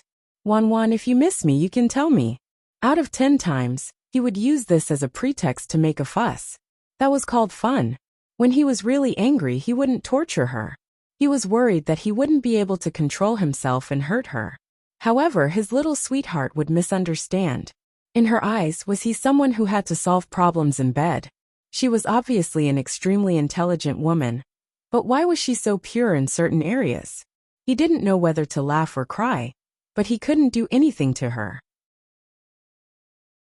Jingwan also realized that she had probably made a stupid mistake. Her face was completely red, and she wished she could find a hole to hide in. It was so embarrassing. Jingwan wanted to push him away, But how could she? It was rare for his wife to make a stupid mistake, and she invited him sincerely. Now that he was calm enough, how could Li Hongyuan let go of the delicious food that was right in front of his mouth? He lifted Jingwan up. Caught off guard, Jingwan hurriedly hooked her arms around his neck and angrily punched his shoulders twice. To Li Hongyuan, this was no different from scratching an itch. After the two of them fell asleep, they didn't know how much time had passed. The next morning, Li Hongyuan woke up, but Jingwan was still sleeping soundly. The room wasn't big, and he was a martial artist, so his hearing was excellent. He could clearly hear what was going on outside. It seemed that many people had arrived. They were buzzing around like flies. It was so annoying. Servants. Jingwan's wet nurse hurried in. Your Highness, are you going to get up? Tell those people outside to scram as far away as possible. https://www.bicken.com/11/11807/6653569. HTML. We will deal with it as soon as possible. After making a report, please wait patiently and refresh the page. Please remember the domain name of this book. www.bicken.com. Bicken.com. Bicken.com Mobile Edition.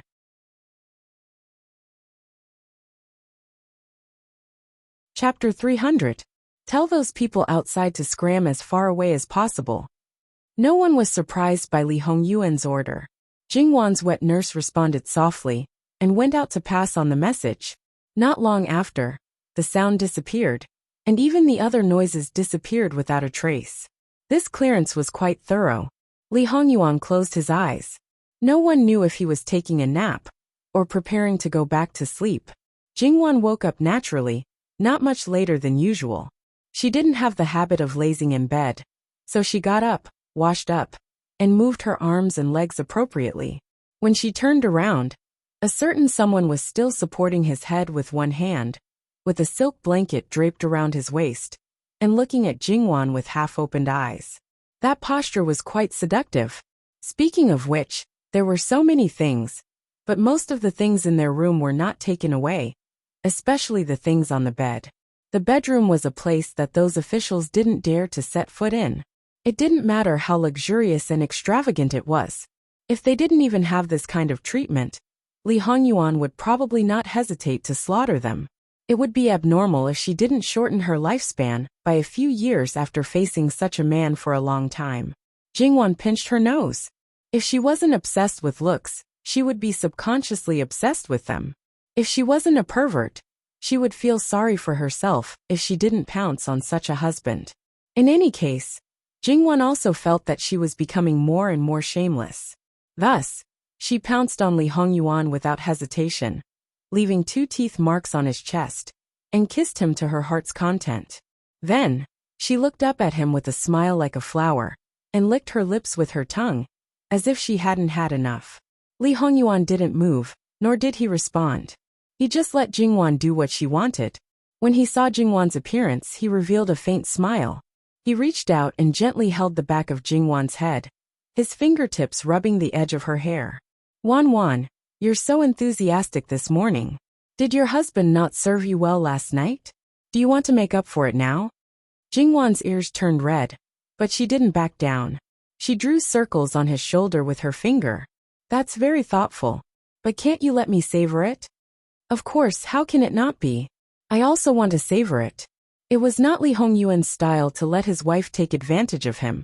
After a while, Li Hongyuan slowly got up and let Jingwan help him change his clothes clumsily. If he met an impatient person, he would probably be driven crazy by Jingwan. Fortunately, Li Hongyuan was very patient and had no intention of helping. Even so, the final result was not satisfactory. Jingwan felt a little ashamed that she was almost raised into a 9th grade handicap. She was probably the most unqualified wife. However, when she thought that her husband didn't care at all, she nimbly tidied up herself. The small flaws left by Jingwan were fixed. Even if he was dressed in rough clothes, he still looked dignified and handsome. Jingwan felt justified again. She couldn't help it. She had a good life. Li Hongyuan didn't know Jingwan's thoughts. If he knew, he would probably be more distressed. She didn't know how bad her life was. No matter how good her life was now, it was not enough to make up for it to a certain extent. However, Li Hongyuan was actually very glad that she didn't know and didn't remember. Probably no one wanted to go through that kind of life. After a crazy time, Jingwan also needed to freshen up. Then the two of them had a simple meal.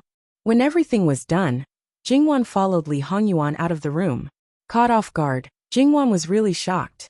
The structure of the water stronghold was not the same as ordinary buildings. There were no small courtyards or things like that. However, there was a platform in front of every house. There were all kinds of wooden bridges connecting them, and there were also wooden ladders going up and down. The only spacious platform was the same as the threshing ground in the countryside. It was mostly used to dry crops and things like that. Places higher than that were basically visible at a glance. Now there was a group of people drying there, and all of them were wearing official robes. Even if they were of the lowest rank, it was enough to make anyone in the water stronghold revere them.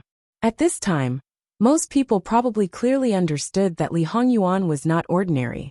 It had to be known that when they first saw him, they could still curiously look at him from afar. Now almost every house was closed. In reality, this kind of mentality was very easy to understand. First, most people didn't know Li Hongyuan's identity. Second, information was blocked. Many people didn't know what a prince meant. Often, it wasn't as authoritative as the county magistrate that they could see or hear from up close. Now, any one of these people could make a person like the county magistrate be respectful. Now they were all standing there like grandchildren, with their heads down and hands down, not saying a word. How could they not be afraid of such a person? When did these officials arrive? Jingwan asked the servant girl in a quiet voice. Wang Fei, there were officials arriving one after another in the middle of the night. The latest was more than 2 hours ago. They've been there since they arrived. In the middle of the night, they've been standing there in the cold wind? It must have been hard on these officials. Yes, the people of the water stronghold didn't dare to approach the officials. The officials also didn't say that they wanted to borrow a place to rest. Later, the people of the water stronghold sent them some hot soup. Then 2 hours ago, the officials came here and were driven away by Wang Ya. Qing Zhu explained clearly. Jingwan realized that when they came over, she reckoned that she was sleeping soundly. Very good. Jin Qinhuang once again overbearingly helped her take the blame. Jingwan didn't follow them. It wasn't very appropriate, and it wasn't necessary.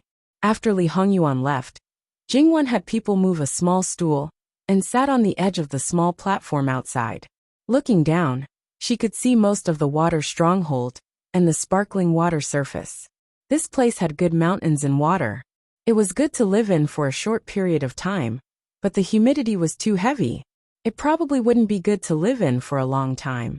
However, Jingwan saw that the people of the water stronghold were very healthy.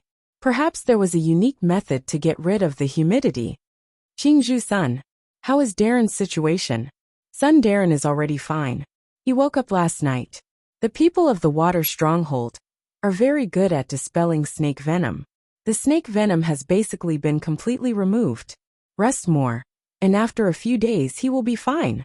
It's just that at first it was not discovered. Son Darren's right ankle was also injured.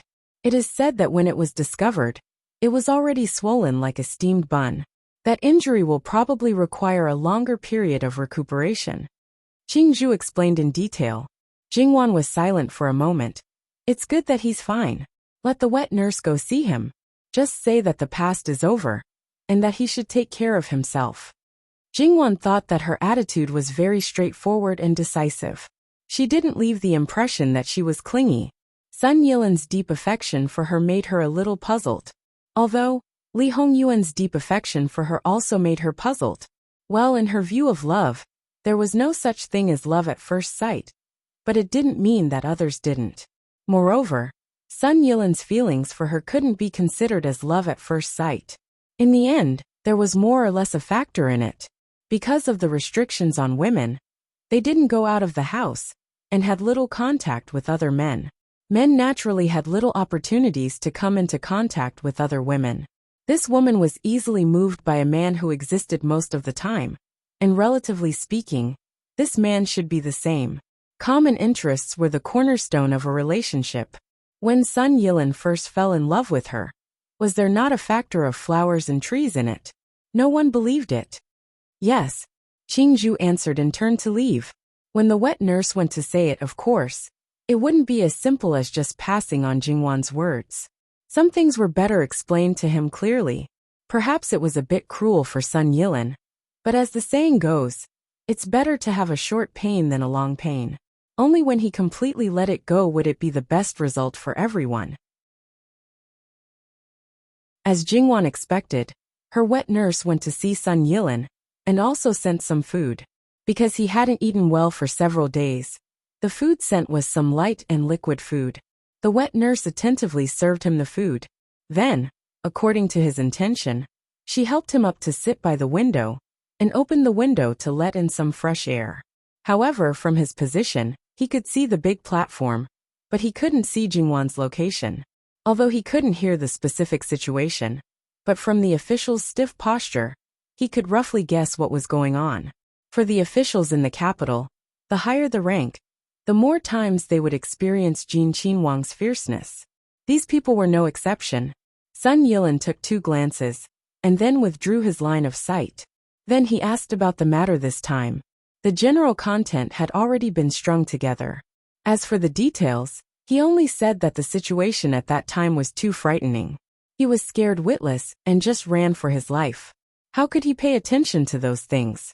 For the women of the inner residence, this was the best excuse. Then at the right time, they would show their lingering fear. Basically, there would be no one who wouldn't believe it and wouldn't pursue it. There would be a bit of pity in their hearts, and they didn't want to evoke the fear in the other's heart. Sun Yilin's purpose, the wet nurse naturally knew. She also followed his intention and talked about Jingwan. Then, she vaguely expressed that Wang Yi was a vinegar jar.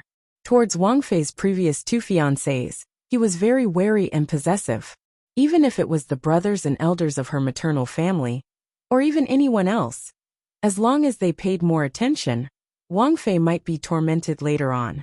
In order to dispel Sun Yilin's thoughts, the wet nurse said these words in a more serious manner. Even if the meaning wasn't stated clearly, it couldn't be more obvious. Sun Gongzi, if you sincerely want the good of our family's Wang Fei, it's best that you don't appear again, and don't pay any attention. However, the wet nurse blindly spoke, and didn't notice Sun Yilin's increasingly dark and unclear expression. The wet nurse's purpose may have been achieved, but at the same time, it also caused some misunderstandings in Sun Yilin. Although he knew that Li Hongyuan wasn't as unbearable as he appeared to be, but his temperament was malicious, ruthless, and temperamental. Who could guarantee that these weren't true? Moreover, there were indeed women who died in his hands. Torment. Sun Yilin unreservedly thought of this. When he looked at Li Hongyuan again, Sun Yilin's eyes carried an endless chill. That was clearly the woman he admired, the person he wanted to hold in the palm of his hand, like a pearl or a treasure. He couldn't get her, but Li Hongyuan easily got her. After getting her, he didn't cherish her. His heart was narrow, and he wantonly trampled on women. What kind of man was he? He had once thought that a woman like Miss Luo, even Jin Qinhuang, would cherish her well. Sure enough, he was too naive. For a man like him who was scheming and shrewd, his heart probably only wanted the power of the country. What did a woman count for? However, he was powerless to do anything now. If there was any movement, it would most likely cause immeasurable consequences. Anyone. Sun Yilin lowered his eyelids, covering the endless haze in his eyes. Mama, don't worry. In the future, I won't cause any trouble for Luo. Jin Qinhuang Fei. I won't. This was the only thing he could do now. As for the rest.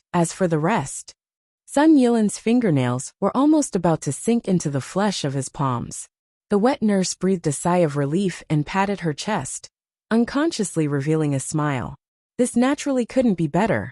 Then Gongzi, have a good rest. Soon, we should be leaving this place. All right, I'll have to trouble Mama. The wet nurse left the room and closed the door behind her. Sun Yilin sat in the same place, his head bowed for a long time, quiet and without a sound. Until a certain time, when he raised his head again, No one would be able to see any abnormality on his face. Jingwan probably didn't think that her wet nurse's words barely achieved her goal, but the opposite effect was even worse. So much so that when some things happened in the future, she couldn't find the reason. How Jin Qinhuang treated her. As long as one had eyes, they would be able to see it. Why was he the only one who held a different view and firmly believed that hearsay is false, and that what he heard from other people's mouths were all false? In fact, he had long known of this consequence. It wasn't just a preconceived notion. At this moment, Sun Yilan firmly believed that Li Hongyuan didn't treat Jingwan well. All the good that he showed was just an act. The purpose was to confuse everyone and make them think that he was a sentimental person, so that people would lower their vigilance towards him, so that he could act in secret. He couldn't see Jingwan and didn't know her true state. At first, at this very moment, his perception had never changed. The wet nurse went back to report to Jingwan and solemnly vowed that she had already spoken to Sun Gongzi. Jingwan chuckled. Oh, then what did the wet nurse say? The wet nurse was about to repeat, but Li Hongyuan came back. Naturally, she immediately chose to keep her mouth shut. With such an interruption, Jingwan also forgot to ask again. Otherwise, she should have been able to perceive something. It was just that she missed it, which led to some immeasurable consequences. Li Hongyuan faintly swept a glance at the wet nurse, as if he knew what she was talking about. The wet nurse kept quiet out of fear, lowered her head, and stiffened her body. Jingwan got up and walked in front of Li Hongyuan. You can withdraw. I want to talk to Wang Ye. Even if a certain person never got angry with the people around her, it seemed that other than Gong Mama, everyone else was very afraid of him. When they could not get close, they would try their best not to get close. This made him feel rather helpless. Yes. The wet nurse and Qingzhu quickly left. Jingwan's purpose was clear at a glance, and Li Hongyuan was too lazy to expose it. Yuan, when are we leaving? We're already preparing. Jingwan nodded, and then seemed to have thought of something. So many adults, what do they think when they see you dressed like this? What do they think? Does death count as an atonement? https://www.bicken.com/11/11807/66535571. HTML. We will deal with it as soon as possible. After reporting, please wait patiently and refresh the page. Please remember the domain name of this book, www.bicken.com. Bikagu mobile reading website, bicken.com.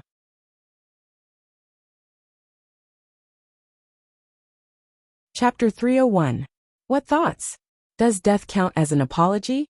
Li Hongyuan said thoughtfully. Jingwan snorted. If it was an official from Shannon County, it would be fine. After all, they had never seen Jin Qinhuang's extravagance and fastidiousness. However, the officials of Kai Mingfu were different. They had personally experienced that scene. Now that this honorable lord was dressed so shabbily, it was a feeling that they could not bear to look straight at. They would not go so far as to apologize with death, but their hearts would definitely be perturbed. After all, they still cherish their lives very much. Let's not talk about them. I have already ordered them to send people into the mountains to look for people. According to the original plan, Gong Mama's group will be the first to return. The rest will slowly converge after leaving here. I reckon that when Gong Mama's group returns, the preparations here will be almost complete. After that, when we arrive at Chongzhou, we will probably start to be busy for a while. Not only will I be busy, you will also be very busy. It can't be said that you are busier than me. It's still the same words. If someone gives it to you, just accept it. If you like it, keep it. If you don't like it, take it back and give it to Fu Huang to enrich the national treasury. Presumably he will be quite happy. In the end, Li Hongyuan said sarcastically, it would be good if he was really happy. I'm afraid that the more we give, the less happy he will be. The more they gave, the more these officials would be greedy. If the gifts that were casually given were so extravagant, then the gifts that were not taken out would definitely be even more expensive. In this way, should we collect more or less for him? If we collect more, he will be unhappy, and that will be unfilial. If we collect less, we will connive at those vermin and endanger the river, and that will be disloyal. It is truly difficult to balance loyalty and filial piety. Li Hongyuan had a rather awkward expression. Fu Huang is first a monarch and then a father. When it is difficult to balance loyalty and filial piety, naturally we will choose loyalty and abandon filial piety. Besides helping him to stabilize the country, is that not the best filial piety? Jingwan comforted. Wang Fei's words are reasonable. Then we will have to trouble Wang Fei. Wang Fei will work hard and help Fu Huang collect more. Li Hongyuan's face was stern. Jingwan couldn't hold back her laughter. Wasn't it a little inappropriate to be so serious about tricking Emperor Lu Qingdi? However, he had brought this upon himself. Jiangnan's officialdom had been messed up by many officials and his sons. He could hardly absolve himself from the blame. In the end, it was the result of poor supervision. If Li Hongyuan had not helped him expose it, he did not know how far this cancer would have spread. Perhaps the entire Jiangnan would have been completely divided up. As a result, the next emperor would not only not receive the taxes from Jiangnan, but would also have to spend money to fill the hole and restore normal operations. Of course, from Jingwan's point of view, this was Li Hongyuan clearing away obstacles for his future. Then Granny Gong and the others returned. Your nanny is quite dedicated to you. You can't wait any longer. Li Hongyuan said indifferently. What's wrong? Is the Yuan jealous again? Jingwan raised her eyebrows and smiled. Probably. This was the first time such an uncertain answer had been given. In fact, Li Hongyuan was a little embarrassed. How should he put it? Since he was born, Granny Gong had been secretly watching him. Of course, he did not know for a long time in his previous life. When he came back, when he was 10 years old, he found out about her existence. After that, he had been deliberately training her. She had been with him for a long time. In the end, after serving Wan Wan, she completely sided with Wan Wan. She even disliked him. Well, this was what Li Hongyuan expected. So, even if he was a little jealous, there was nothing to say. In fact, when she was a female bodyguard, she had a problem with him. It was just that she did not say it out loud because he was the master. The reason was that she was influenced by her first master. Even in an isolated environment, she still hoped that the imperial noble consort's child could be as gentle and kind as the imperial noble consort. However, she also knew that it was impossible. In a place like the imperial noble consort, it might be possible to be gentle and kind if one wanted to live well, but one's feelings should never be dominant. The imperial noble consort was actually the best example. Wan Wan was more in line with her wishes. It was only because Wan Wan's temperament was somewhat similar to the imperial noble consort that she mentioned. Granny Gong's existence was more or less special to him. His tolerance was slightly higher than that of other people except for Wan Wan. However, Granny Gong had always been a person of self-restraint and etiquette. She never overstepped her boundaries and served her master wholeheartedly. Therefore, if she had a problem with him in some aspects, he would ignore it. Even if you want to put on a show, you have to complete it. I'll go and have a look. Jingwan chuckled. When Jingwan saw Granny Gong, she was really stunned. Originally, it was just a matter of putting on a show. As long as they avoided the soldiers who might enter the mountain, they did not need to go too deep. How could they be so embarrassed after leaving for less than 20 hours? It really seemed that they had spent a few days in the mountain, and some people were really injured. Jingwan hurried forward and grabbed Granny Gong. Granny, what happened? Don't worry, princess. They just encountered a pack of wolves. Jingwan's heart suddenly jumped to her throat. Her husband's bodyguards could be trusted by him, so they were not ordinary people. It seemed that none of them were intact. It could be seen that the number of wolves was quite considerable. However, Granny Gong, as a woman of the inner residence, you said just a pack of wolves so casually. Is it really okay? Jingwan was so worried in her heart that she did not notice this problem. Granny, how are you? Are you hurt? Don't worry, princess. I was just bitten. The wound is not deep. It's nothing serious. Granny Gong comforted Jingwan. On the contrary, the bodyguards behind Granny Gong lowered their heads and felt a little ashamed. Although the shock in their hearts gradually subsided, They would never forget that scene for the rest of their lives. Almost 20 wolves. 1/3 of them were killed by this granny who looked so serious.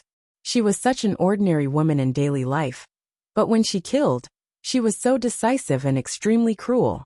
At that moment, she was like a figure who walked out of a mountain of corpses and a sea of blood. If they did not see it with their own eyes, they would not believe that the person in front of them was the same person. It was more like they were twins with completely different temperaments.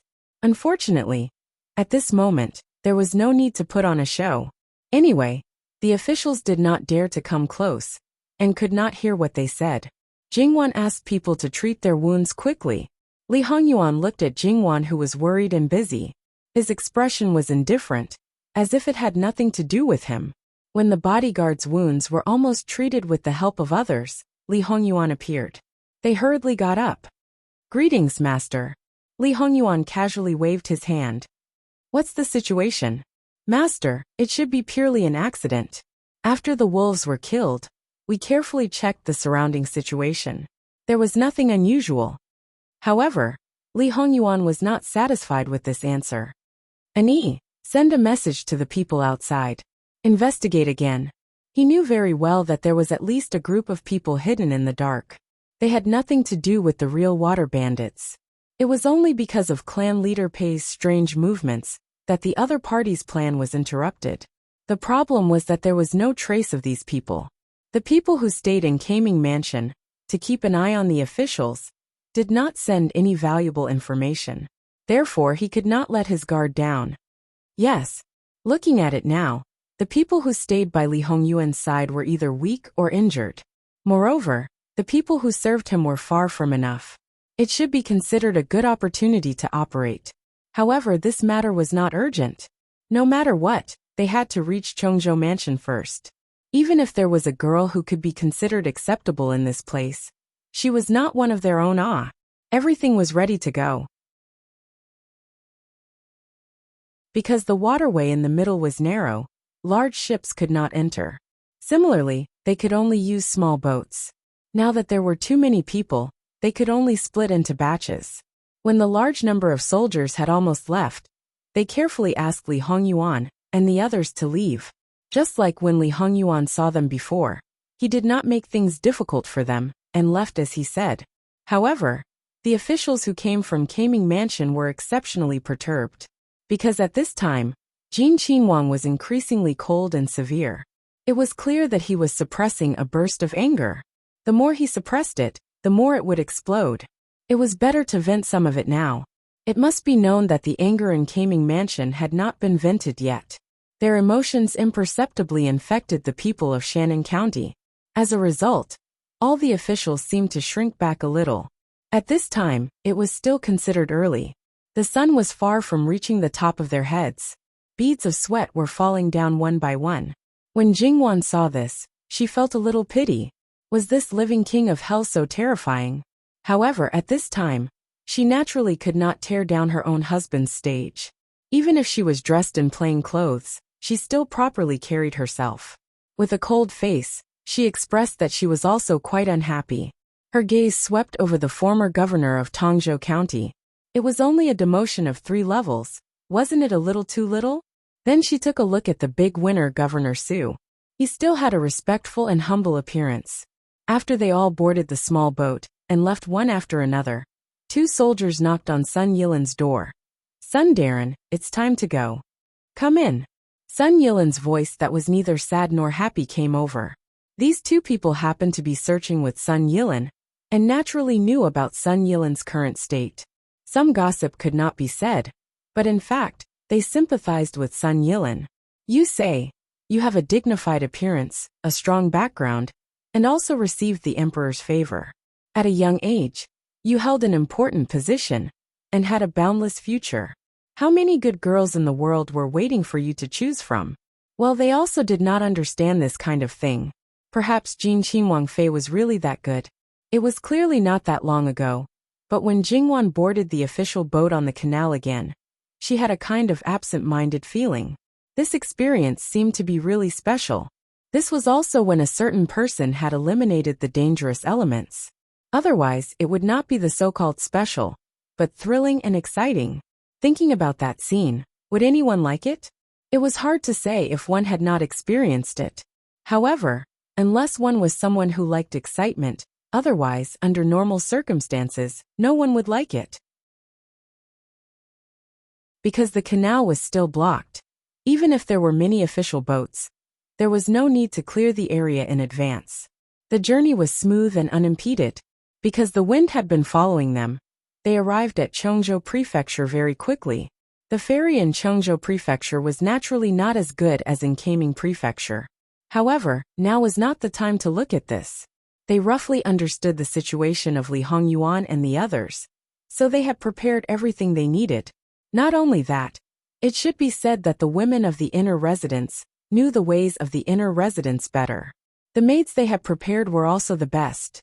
Perhaps they did not have any spare maids, but when they saw that there were only 2 or 3 maids, these madams looked at each other and smiled tacitly. They all secretly praised themselves for making a wise decision. The imperial family of Qi Yuan did not have the hobby of building palaces everywhere. Therefore, the place where they stayed was the best side courtyard in Cheongjo Prefecture. For the time being, they did not know who it belonged to. Li Hongyuan did not say a word from beginning to end. When he entered the side courtyard, he just went straight inside. Although he did not say anything, there was always an air of enough. The group of Darren naturally stayed in the front courtyard, but those madams entered the second gate. The guards and retainers that could be seen everywhere had now all become a row of beautiful maids. Jin Qinhuang's figure had already disappeared. It was a little regretful that they did not see his reaction.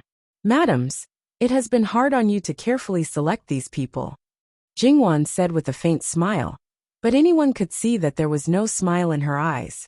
All the madams' hearts thumped, thinking that this was bad. They only cared about Jin Qinhuang and forgot about Jin Qinhuang Fei.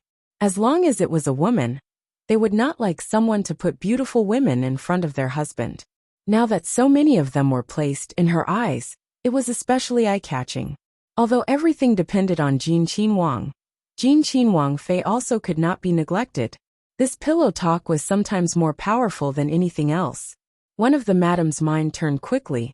To be able to serve Wang Yi and Wang Fei, that is the honor of the subject's wife and others. How could it be hard? However, these people were selected by this subject's wife from various families. They are certainly not as good as Wang Fei Nyangnyang's personal people. When Wang Fei Nyangnyang's people arrive, these obstructing people, whether Wang Fei Nyangnyang wants to keep them or send them away, it will all be up to you. For now, we will have to inconvenience Wang Yi and you. Jingwan nodded her head indifferently, tacitly agreeing with their actions. The Furans secretly looked again, that to let these people leave, it would take at least 2 or 3 days. Who knew if there would be any unforeseen events during this period of time? If Jin Qinhuang slept with the people himself, could he blame it on their heads? They were all secretly competing to see who would be the first to rise. That being the case, I won't. Wang Fei, it's not good. Mu Gonggong hurriedly trotted over, his face deathly pale. Wang Yi took the 2 servant girls who came in to bathe gave. She got the hang of it so quickly? Which family did this belong to? The madams looked at each other with hidden expectations. But Jingwan's face suddenly became not so good. Speak clearly. Wang Yi has strangled them to death, Mu Gonggong said, trembling a little. But whether it was real trembling or fake trembling, only he himself knew. Obviously, the madams were happy too early. https://www.bicken.com/11/118007/6653574. HTML chapter error. Click here to report. Registration is not required. We will deal with it as soon as possible. After reporting, please wait patiently and refresh the page. Please remember the domain name of this book. www.bicken.com. Bicken.com mobile version reading website, mbicken.com.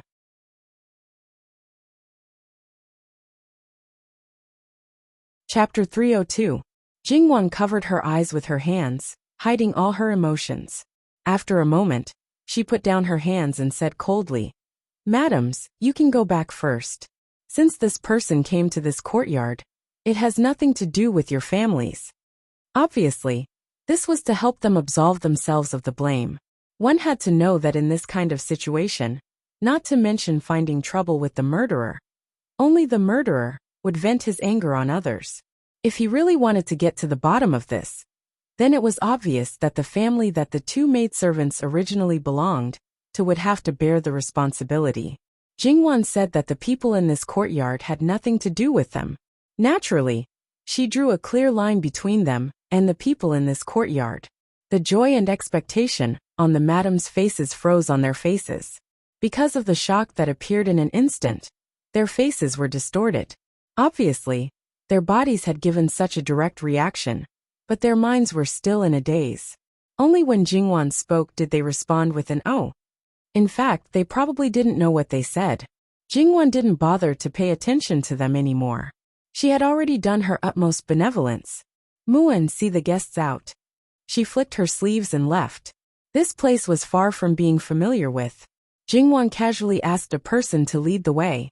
The little maid was very excited about the task that fell on her. When she walked to Jingwan, she was even somewhat at a loss. However, she soon muttered in her heart, "How could a dignified princess wear such coarse clothes that people like us disdained?" Although she thought about it, she didn't dare to show the slightest abnormality. Perhaps in order to express herself as much as possible, the little maid tried to use innocent words to introduce the courtyard.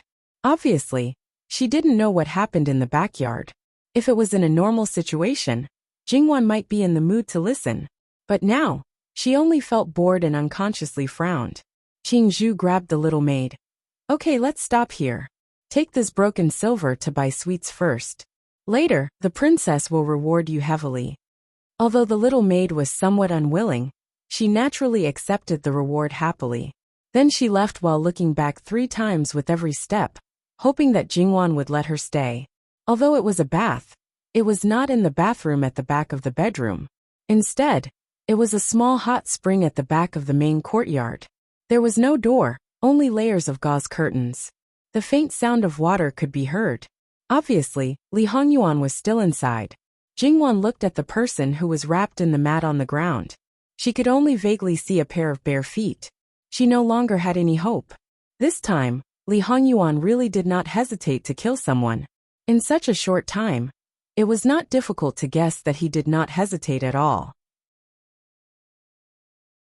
Buy 2 thin coffins and bury them. Jingwan retracted her gaze.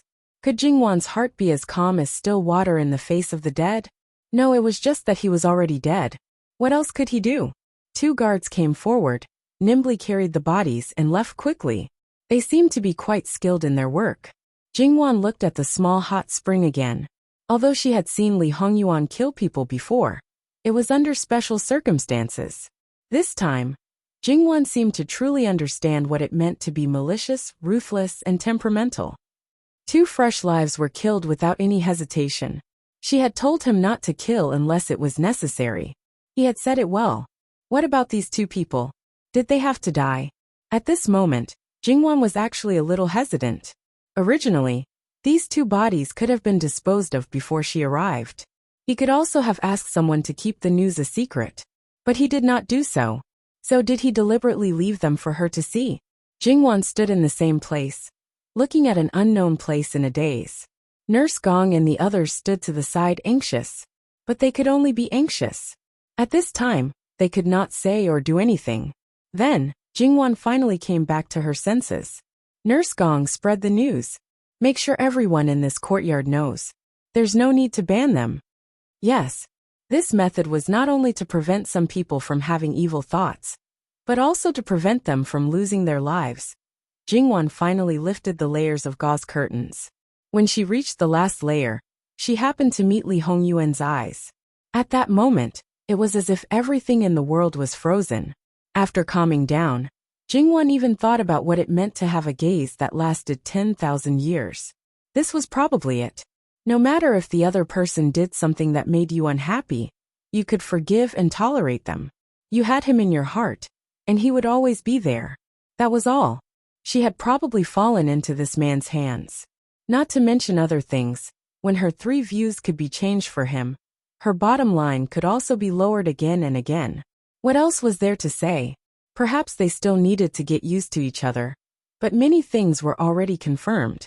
Li Hongyuan put his hands behind him on the edge of the hot spring, quietly looking at Jingwan. Similarly, he did not say anything. His eyes did not even have the gentleness and affection when he looked at Jingwan in the past. They were calm, without the slightest trace of emotion. Did that also represent his heart? No, that was not it. He was waiting. For the first time, he knew that waiting was actually a kind of torture. Those 2 people, must we kill them? Jingwan finally asked. No. Li Hongyuan replied without hesitation. He tilted his head slightly, as if he was looking at Jingwan more seriously. He did not say anything else, nor did he explain. He also did not show the slightest bit of guilt for going back on his words. It was as if he was certain that Jingwan would not be angry, or as if he did not care at all. Jingwan actually felt a little helpless in her heart. Wasn't he the one who did something wrong? Who was he trying to show such a self-righteous look to? What would happen if he gave in? At this time, being arrogant might really kill someone. Jingwan stepped forward and stepped into the water with her clothes on. She slowly swam to Li Hongyuan's side. Li Hongyuan took her into his arms and smiled sincerely. Obviously, Jingwan's actions really pleased him. He could not help but rub his forehead against Jingwan's. At this moment, he was like a child who had obtained his long-awaited beloved thing. Only the purest of joy was left. The wet clothes sticking to her body was not very comfortable, but Jingwan did not care. She rested her chin on Li Hongyuan's shoulder, and all the negative emotions in her heart dissipated. She lazily half-squinted her eyes and gently stroked his body without any hesitation. If I get angry and turn away, what will you do?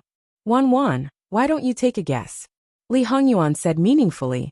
She knew from his tone that it was definitely not something good.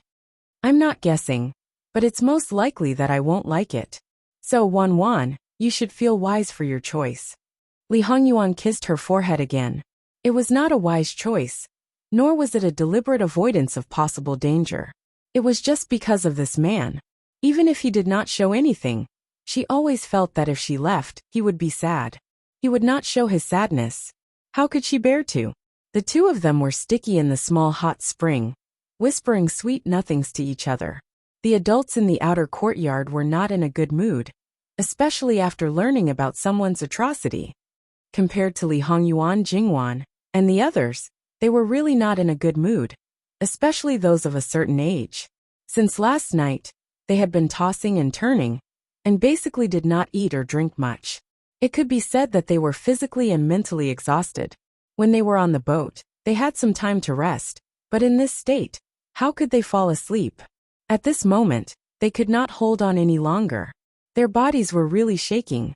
At this moment, they did not know if it was because they were frightened, but they actually fainted. Fainting at this time was not a bad thing. The others might look disdainful on the surface, but in their hearts, they might be a little envious. At least they could escape temporarily. However, it was probably not much different from drinking to drown one's sorrows. In the end, they still had to face it. Jingwan looked at the clothes Nanny Gong brought in, and reached out to touch the material. It was of the best quality. These people are quite fast. However, Nanny Gong was not very satisfied. After all, they were rushed out. The workmanship and embroidery are not good. I guess the clothes are a little too big for the upper body. Prince and Princess, please bear with it for a few days. There may not be many things in Jiangnan, but there are definitely many embroiderers. Find more embroiderers. And don't use those complicated embroidery methods and patterns.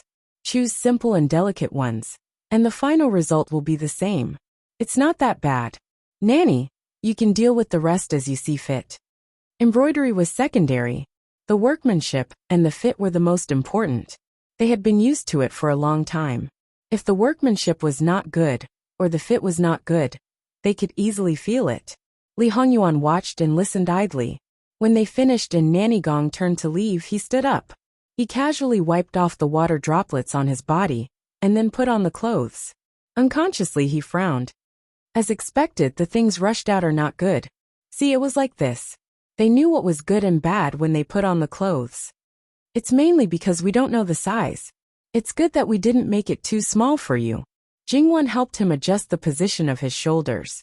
If these places were smaller, it would be too tight. Then you really wouldn't be able to put it on. Such a small thing, but they can make such a big mess. They should be guilty by another level. Jingwan smiled and didn't respond. For some people, it didn't make a difference whether they were guilty by another level or not. After putting on the clothes, they went back to the room to wash their hair. Looking at the things in the room, other than some decorations, the ordinary things were all newly bought. It was clear that they had put in a lot of effort. However, in Li Hongyuan's eyes, there were all kinds of disdain. If there was a better choice, he probably wouldn't have stretched out his hand. Wanwan, you go and tidy up first. Jingwan didn't stand on ceremony. She went directly to the cleaning room at the back.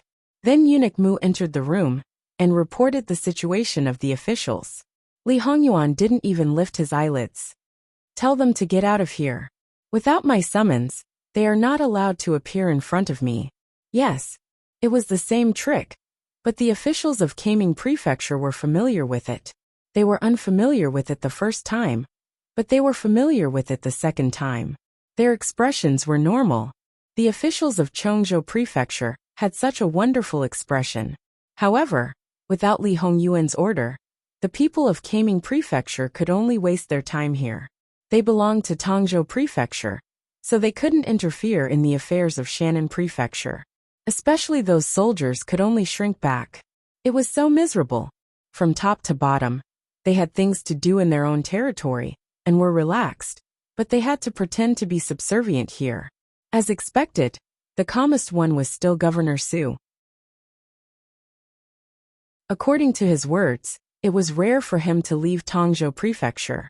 Now he had the chance, and he didn't have to worry about the government affairs. So why not? Seeing his hypocrisy, the former governor was so angry that his nose almost went crooked. He didn't clean up his mess, but now he wasted his time here. It should be known that the more time he wasted here, the more danger his family would be in. This old dog, either he cleaned it up himself, or he had made arrangements long ago. There was no problem even if he didn't stay here. Li Hongyuan didn't care what they thought. He stayed in the yard for 2 days and didn't go out. The people who were lost on the way were also found. They didn't encounter the same accident as Nanny Gong and others. Therefore, the maids were all fine. In addition, the other servants who stayed in Kaming Prefecture before also came to Chongzhou Prefecture. Jingwan remembered that there was a problem in the kitchen. She asked her husband about it, but he was calm and not in a hurry to deal with it. Since he was calm, Jingwan naturally didn't care about it anymore. On the third day, Li Hongyuan finally made a move. With a single sentence, he gathered all of the more capable accountants of the entire Chongzhou Prefecture. Everyone was uneasy about what he was going to do. Li Hongyuan was very straightforward this time.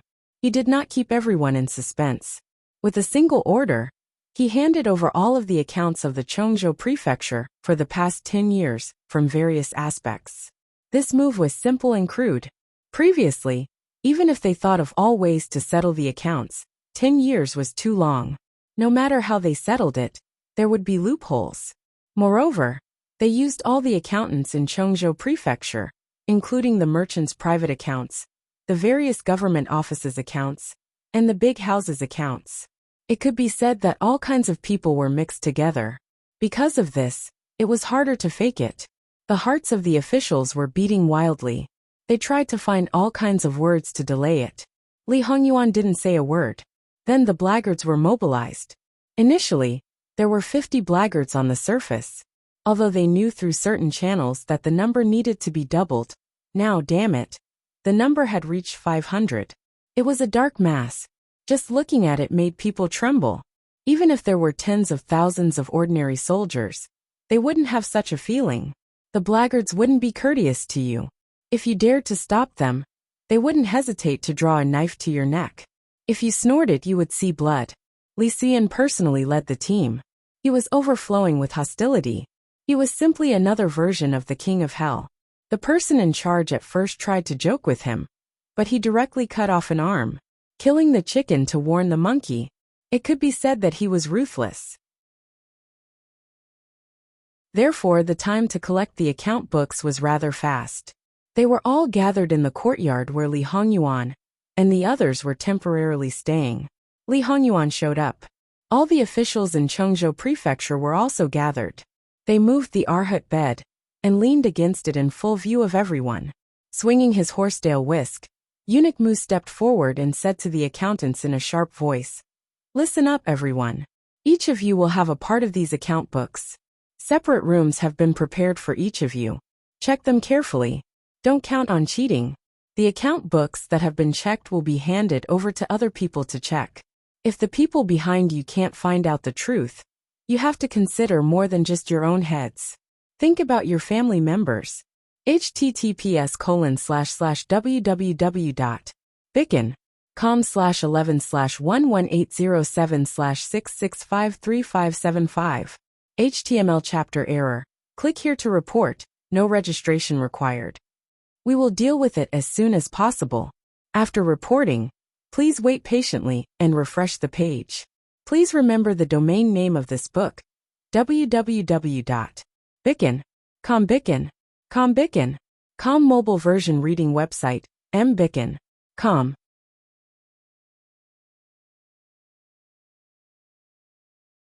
Chapter 303. It was an obvious threat. Not only were the accountants trembling, but the officials beside them were also trembling. Eunuch Mu didn't seem to mind the trouble. He looked at the officials gloomily and said, "What His Highness means is that when these account books are all sorted out, you can go home. If you can do it in 1 day, then 2 days. If 2 days don't work, then 3 days. If 3 days don't work, then 4 to 5 days. Everything will be sorted out eventually. Of course, those who don't have a problem can go home. Otherwise, you'll have to move to another place." The black-robed guards were standing by the side. There was one person guarding the door of each room. There were 4 rooms inside. The door of each room was open, and the situation inside was clear at a glance. The degree of strictness was countless times worse than an imperial examination. Most of the officials only had one thought left in their minds. It's over, it's completely over. His Highness, isn't it inappropriate to let accountants outside the yamen check the accounts? Governor Sun stood out and said. The others nodded secretly in their hearts. If these people intervened, wouldn't everyone know the financial situation of the government? If Father blames us, I'll bear the responsibility. You don't have to worry about it. Governor Su retreated and didn't speak anymore. It should be known that the accounts of Chengzhou Prefecture had nothing to do with him. The accountants came forward to take the account books with fear and trepidation. Then, they entered the room one by one and began to calculate. One must know that these people were all outstanding talents, and they had done plenty of falsification in the past as well. As such, they knew most of the tricks involved. Yet, before they had even flipped through the books, they were already sweating profusely. Li Hongyuan was also in a very leisurely mood to accompany them. The scorching sun was overhead. Li Hongyuan held up an oversized umbrella over his head. There was iced soup to dispel the heat, fresh fruits, and the fan of the imperial bodyguard. In comparison, the others were suffering. If there was no such contrast, perhaps they would feel a little better. Living king of hell, living king of hell. Whether it was his reckless means of not being afraid of offending anyone, or his vile nature of not taking others seriously, these 3 words were incisively and vividly displayed. If it had been anyone else, let alone the other princes, even Emperor Li Qingdi would not have been so ruthless. Li Hongyuan waved his hand, and Eunuch Mu immediately ran to fetch a part of the account books that had been checked. The problems had been marked, so it was clear at a glance. Li Hongyuan flipped through them casually, but he didn't find any clues from Eunuch Mu's face. After flipping through one book, he threw it aside and turned to the next one. Your courage is much smaller than I expected. Was this an exaggeration? Could he let out a sigh of relief because of this? As expected, Jin Qinhuang was someone who did not understand the affairs of the general public and did not know the value of gold and silver. Mama Gong came over and said, Your Highness, it's time for lunch. Her Highness sent me to ask where the food is. Where do we need to put it? 1 bowl of noodle soup for each of us. We can just carry it and eat it. Where else do we need to put it? The corner of Mama Gong's mouth couldn't help but twitch. Your Highness, do you have to be so mean? It's just a meal, how can you go so far? Aren't you afraid of being cursed by so many people? Well, it was said that a scourge would live for 1,000 years. The scourge of scourges was the scourge of scourges. How many people had cursed him? He didn't seem to be hurt at all. Yes. After sitting for a while, Li Hongyuan stood up slowly. Obviously, he was ready to go back to enjoy his delicious food. He hadn't even taken a few steps when a large group of people came over with food. They walked up to Li Hongyuan and greeted him in an orderly manner. There was no lack of beautiful maids who had been left here before.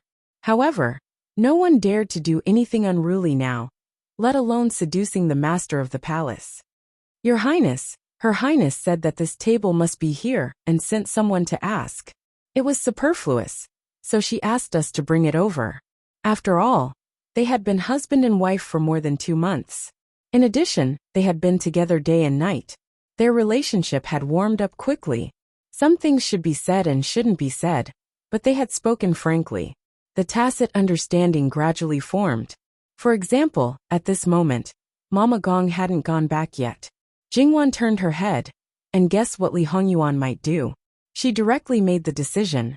When Li Hongyuan saw the food, he roughly understood Jingwan's intention. He snorted mysteriously and left in a huff. The servants obeyed Her Highness's orders. They quickly set up the table and placed the food one by one. It could be said that the food was delicious. In addition, when the good wine was poured, the fragrance uncontrollably went into the nose. The crowd looked at each other and swallowed their saliva. Should they eat or not? They didn't even have breakfast and went out in a hurry. Their stomachs were already complaining about the empty city strategy. The leader was undoubtedly Governor Su. Although he couldn't intervene in the affairs of Shannon Commandery, in terms of rank, he was the highest. The governor and other people of Shannon Commandery hadn't arrived yet. The governor of Shannon Commandery had gone to other manors to inspect, but he hadn't found anyone yet. The governor happened to be absent. Everyone knew that these people would hide as long as they could. They would only show up when they couldn't hide anymore. Governor Su said, "If we don't eat, wouldn't it be a waste of Her Highness's kindness?" So everyone ate without any pressure. After that, she sent food to the accountants. Of course, the food was of a lower class. There was no other way. The difference in class was obvious. No one would feel that there was anything wrong with it. If Jingwan were to make a fuss about it, it would be strange. On the contrary, even if the food was of a lower class, it was rare for the accountants to eat it. They temporarily put aside their worries and had a good appetite. Then, this group of black-robed guards naturally couldn't be left behind. They went to eat in batches. Don't blame Jingwan for being biased. This group of brothers' meals were better than those Darren. Of course, there were a lot of people. If they wanted to fill everyone's stomachs, the kitchen space was far from enough. They had to set up a temporary stove. After that, it was time for the various officials to contribute their manpower. Speaking of which, even if they lent people to Li Hongyuan, they still had to suffer and be frightened. How miserable was that?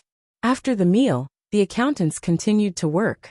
The others waited for Li Hongyuan's arrival. They waited and waited but didn't see his shadow.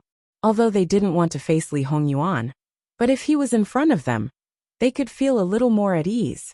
If they couldn't see him, who knew what kind of tricks he was secretly playing? However, in the current situation, these black-robed guards weren't just guarding those accountants. Naturally, they were also guarding them. So there was no way to inquire about anything.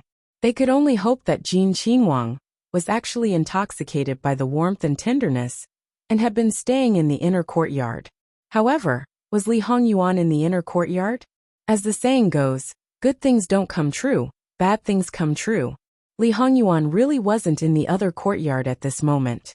Instead, he went to the treasury of Chongzhou Prefecture. Of course, he also brought along Jingwan. Li Hongyuan wanted to check the treasury of Chongzhou Prefecture. The people guarding the treasury wanted to stop him. In the end, they were directly taken down by Li Suyan's men. Speaking of which, the number of people guarding the treasury wasn't small. It was far more than the number of black-robed guards that Li Hongyuan brought. However, this wasn't a problem of quantity. First of all, these soldiers had never seen blood, let alone holding a human life in their hands. Their imposing manner fell by a large margin. Furthermore, these ordinary soldiers were like the common people. They naturally revered the existence of the imperial family. With Li Hongyuan around, who would dare to use a sword? When the black-robed guards drew their swords and went forward, they all consciously threw away their swords and obediently crouched on the ground with both hands covering their heads. The ease of entering the treasury was a little out of Jingwan's expectations. The door was opened towards the shelves that were filled with silver ingots and gold bricks. Although it was the first time she entered this kind of place, Jingwan wasn't surprised. If it was really empty and completely empty, then it would be really strange. However, the treasury is this big? Then wouldn't Qiyuan's treasury really be able to gallop wildly on horseback? This situation only exists in Jiangnan. Speaking of which, the treasury of the prefecture city is slightly bigger. However, don't be fooled by its size. Usually, it's not bad to have 10% of the shelves displaying gold and silver. In a situation like this, there might be some every year, when the treasury is handed over to the treasury. Of course, there should be more at that time. After all, too much is as bad as too little. Li Hongyuan explained. So this person didn't know? Haha. Then now isn't the amount a little too much? Now is not the time to hand over the treasury. Trying to cover it up only makes it more conspicuous. Li Hongyuan casually took an ingot of silver, weighed it in his hand, and put it back. Is it fake? This was adding insult to injury. Did they think that Li Hongyuan was so incompetent that he couldn't even find out this? It's true that it's fake. However, Wan, guess what's the situation of the other treasury in Shannon Prefecture now? Jingwan instantly understood what he meant and revealed an incredulous expression. Yuan, are you saying that the silver came from other prefectures? Since the silver itself isn't fake, the origin of the silver can only be from other places. Otherwise, should the officials pay out of their own pockets? Or should the merchants be generous? Since it's impossible, then this is probably the only way. Then when you go to other places, they secretly transport these silver over. As long as they are one step ahead of you every time. If they don't notice this, they won't be on guard. It's obvious that this matter can be covered up. But now Li Hongyuan saw through it at a glance. Jingwan silently lit a candle for those people. How could this person not understand common affairs? He was simply a demon. If they wanted to deceive him and play tricks with him, they would probably be played by him in the end. Moreover, this person who would seek revenge for the smallest grievance tried to fool him. The consequences would probably be greater than the matter itself. Then what is Yuan going to do next? Set a trap for them to move the silver, and then catch them in the act? I'm not interested in this kind of thing. Moreover, I'm being watched by everyone. This kind of thing isn't so easy to kill. Like a cicada shedding its shell. It also depends on the time, place, and people. Especially in the city, it's not so easy to operate. Wan, do you have any other suggestions? Leave someone to guard. Li Hongyuan shook his head.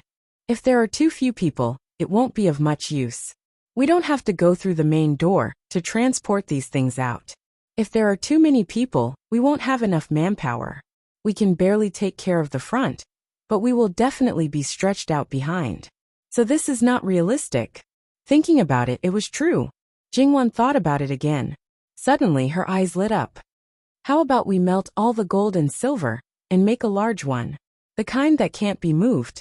It's easier to melt the small ones to make a big one. But it's not so easy to melt the big ones to make a small one. At that time, whether we find a way to melt it or move it elsewhere, there will be a big movement. We only need to leave a few people behind to monitor. I think those people won't have the guts to do anything to the people you leave behind. This idea is not bad. Li Hongyuan touched his chin with interest. Or we can simply move to a place where the world can see. Anyway, it can't be moved easily, and we don't have to worry about it being stolen. Plus, there are so many people guarding it. If something goes wrong, for example, lost something, wouldn't it be very interesting? Hey, you're just trying to make trouble. If it really goes missing, Jingwan will be the first to suspect me. And thinking about it, her idea was quite childish. Moreover, if you put it outside for people to see, what kind of art do you think it is? Or do you want to make it into a work of art? Li Hongyuan saw Jingwan's eyes and knew what she was thinking. He reached out and brushed his fingers across her face. Am I that kind of person? He said with a little innocence. Anyone who knew Li Hongyuan, even a little bit, would think that he was that kind of person. Not seeing Jingwan's unchanging eyes, Li Hongyuan sighed with a little sadness. The most important thing for me to do now is to accompany my wife. Being able to do what needs to be done is already not bad. Where would I have the leisure to do other things? Wanwan doesn't understand my intentions, really. Looking at Jingwan, that pair of eyes became more and more bitter. Jingwan couldn't bear it anymore, and put her palm on his face. She clearly knew that he was pretending, but that face was still too foul, making people think that she did something heinous to him. Li Hongyuan held her hand, and took the opportunity to rub against it with a gentle smile. Jingwan pushed him away in disgust.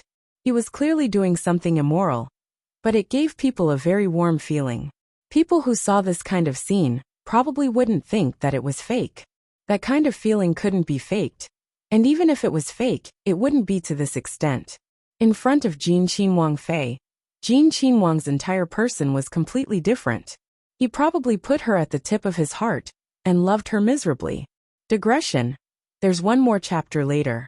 https://www.bicken.com/11/11807/6653576. HTML chapter error. Click here to report, exempt from registration. We will deal with it as soon as possible. After reporting, please wait patiently and refresh the page.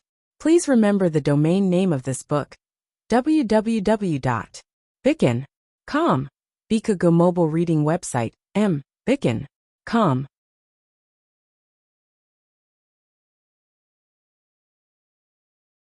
Chapter 304. Since they had already decided to melt the silver ingots and gold bricks, there was no need to be sloppy. When the melting place was just next to it, but there was no need for it at this time. What was needed was to make a large mold and move out all the gold and silver. It might be too late today. However, this was just a matter of saying one sentence. Li Hongyuan took Jingwan for a stroll along the way before leisurely going back. And the various Darren were anxiously waiting until Jin Qinhuang appeared again. However, before they could relax, Jin Qinhuang threw them a heavy bomb. Jin Qinhuang expressed that when he went to the treasury just now and saw so much gold and silver, he suddenly had a flash of inspiration, and had a good idea. In Chongzhou Prefecture, wherever the scenery was good, he would prepare to make something there. Then the next time the capital came to withdraw money, he would directly send it back, and let Lu Qingdi have a look. He was now brainstorming to see what would be better to make. But those who knew the origin of this batch of gold and silver, whether they were alienated from Chongzhou Prefecture or not, their vision turned black, and they almost fainted. Actually, relatively speaking, the people of Chongzhou Prefecture were a little better. It must be known that the other treasury was completely empty. What should they do? What should they do? However, some people were more concerned about whether this was Jin Qinhuang's sudden whim, or he realized that he was deliberately doing this. Although in essence it was more or less the same. But if it was the latter, it could only mean that Jin Qinhuang was not easy to fool. The areas that were not problematic in the accounts would have problems. All of you are mute. Did you not understand Ben Wang's meaning? Li Hongyuan supported his chin and said lightly, it was best not to do anything, and just let those gold and silver obediently stay in the treasury. The reason why they were mute was because they did not want to go up and add bricks and tiles, when they knew that it was a trap prepared for them. But if they did not open their mouths, everything would be fine? Naive. Then they smiled stiffly, and started to give their own suggestions insincerely. Perhaps it was to stall for time. The things they said were extremely complicated. Many parts were put together, and every position was fragmented. In order to increase their persuasiveness, they even gave lengthy speeches and quoted classics, as if it would be intolerable if they didn't use it. They even argued until their faces turned red. Li Hongyuan nodded from time to time. No one knew whether he was nodding in agreement or praising the wonderful speeches of the officials. In the end, he said, "Everyone is right. It's just that it's hard to get everyone to agree. According to this prince's opinion, let's make it into an ingot. It's simple and saves time and effort. It also has a good meaning. It's a complete whole, and there's no need to worry about losing a part of it. It's settled then." Li Hongyuan made the final decision. Everyone's faces cracked as they looked at Li Hongyuan. Their eyes clearly said, "Are you kidding me?" Li Hongyuan nodded. "That's right, I'm just teasing you." Li Hongyuan didn't get angry, and he didn't cause any physical harm to them. However, almost everyone felt physically and mentally exhausted. Seeing that the time was almost up, Li Hongyuan went back to accompany his wife at a leisurely pace. Today he spent a lot of effort to face such a group of rough men, and he liked each and every one of them. Jin Qinhuang's mood was a little unhappy, but their wonderful expressions before barely pleased him, so he didn't care that much. Then Mu Gonggong stood up again. In their eyes, this castrated dog was the most likely. After all, when facing Jin Qinhuang, they dared to be angry, but didn't dare to speak up. They didn't even dare to show it. Now that they were facing Mu Gonggong, it wasn't like that. But Mu Gonggong didn't mind at all. Who let him be so confident? No matter how angry these people were, they couldn't do anything to him.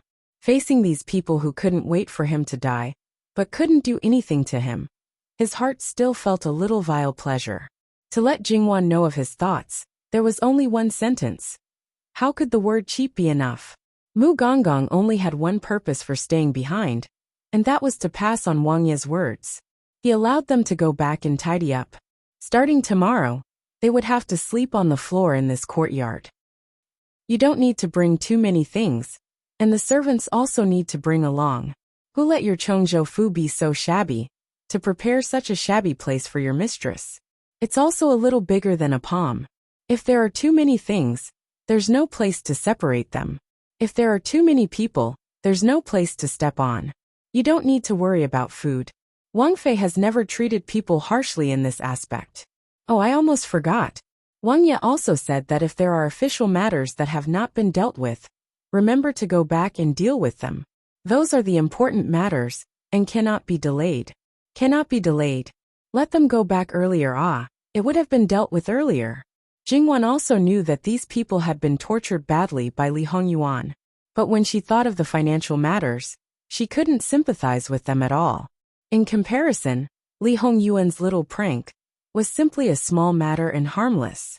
Naturally, no one dared to neglect what the living king of hell wanted to do. Even if they wanted to slack off, there would be people who would use special methods to remind them. And this time, the place Li Hongyuan chose was rather special. It was in front of a teacher's building. Although the significance of this teacher's building to Chongzhou Fu was far less than the significance of Kaming Academy to Kaming Prefecture, but from the name, one would know its significance to scholars. Even though everyone could come to this place, but most of the people who came and went were still scholars. Suddenly creating such a big commotion, it naturally attracted attention immediately. Then, they fell over each other to spread the news. More and more people gathered, not just those scholars. There were those who boldly went forward to inquire. After knowing the situation, many people were unable to restrain their anger, especially those scholars. This kind of action was simply an insult and stain to the teacher's building. Even if it was Jin Wangye, he could not do this. The voices of dissatisfaction grew louder and louder. There were even some people who disregarded everything and went forward to stop it. The situation became more and more intense, and it seemed that there was going to be an all-out fight. It must be known that because of the previous academy examinations, the matter had become very big. Until now, the provincial examinations had not been carried out. On the surface, the matter seemed to have temporarily calmed down, but it was only on the surface. Everyone knew that the longer the matter was dragged on, the worse the situation would become. They had long heard that the imperial court had sent a Wang Ye as an imperial envoy, but the other party had not done anything until now. This resentment had accumulated and deepened. In order to shift the hatred, and also to create trouble for Li Hongyuan, so that Li Hongyuan had no energy to focus on the salt policy, the people of Jiangnan's officialdom did not lack in publicizing Li Hongyuan's glorious deeds. A person with no redeeming qualities was sent to deal with the matters of the scholars. What did the imperial court treat them as? They were hot-blooded just to serve the imperial court. In the end, they were treated like this. Because Kai Mingfu was not involved in the academy examinations, the scholars there were not affected. Naturally, they would not do anything to Li Hongyuan. This Chongzhou was not the same. It was a direct disaster area. Even though the matter of the scholars hanging themselves did not occur, but their feelings of anger were not little at all.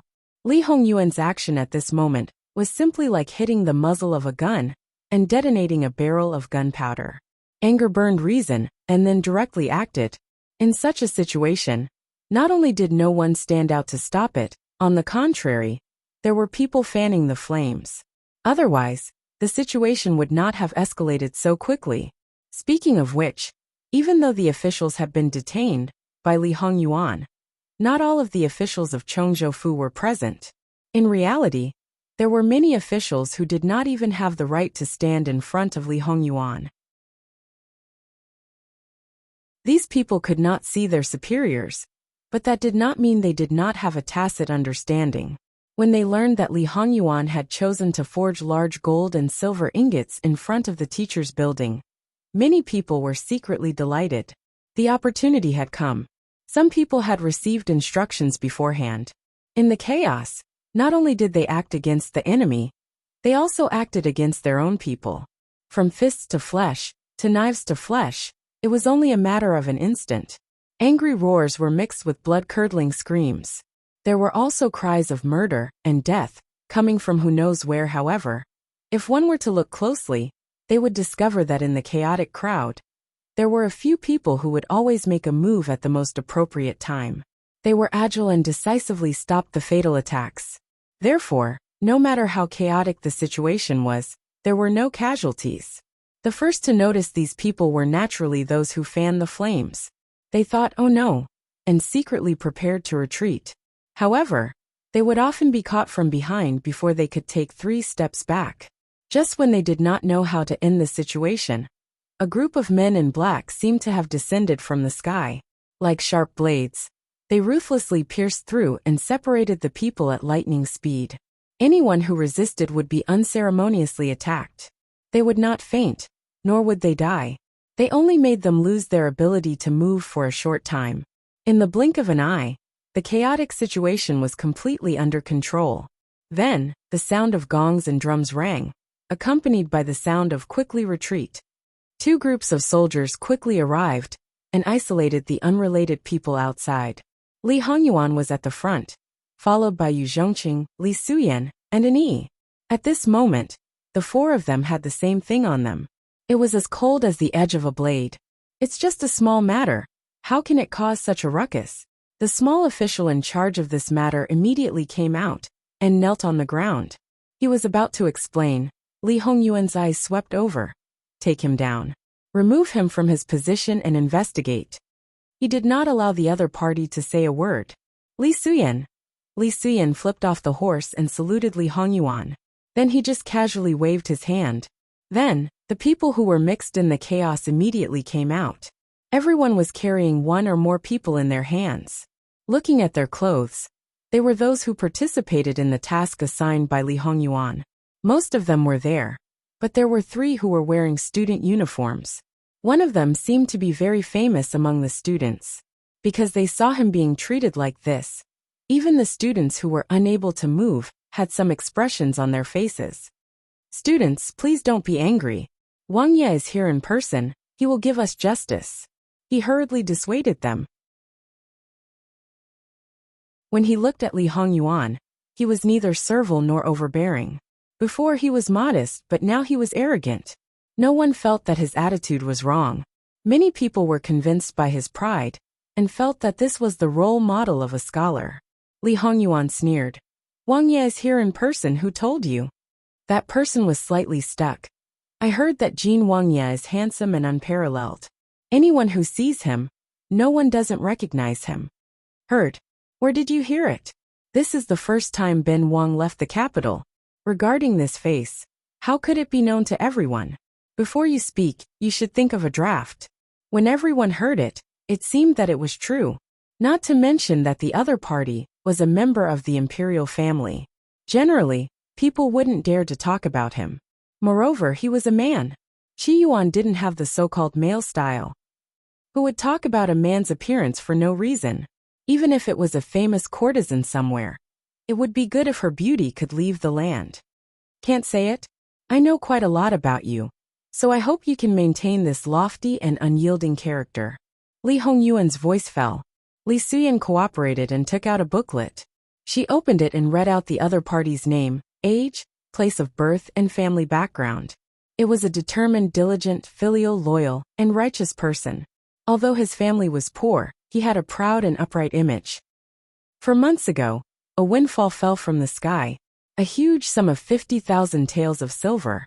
He built a mansion, bought servants, and bought 4 beautiful concubines.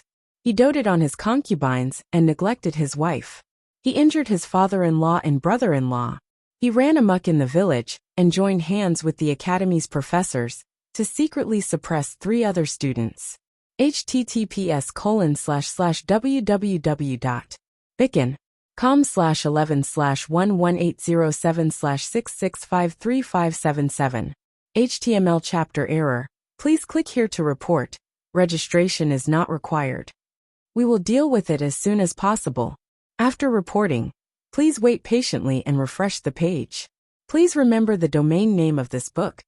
www.bicken.com Com mobile version reading website, Bicken.com. You're tuning in to the Earbook Haven YouTube channel. Don't forget to subscribe and join us on this journey to catch the most captivating stories.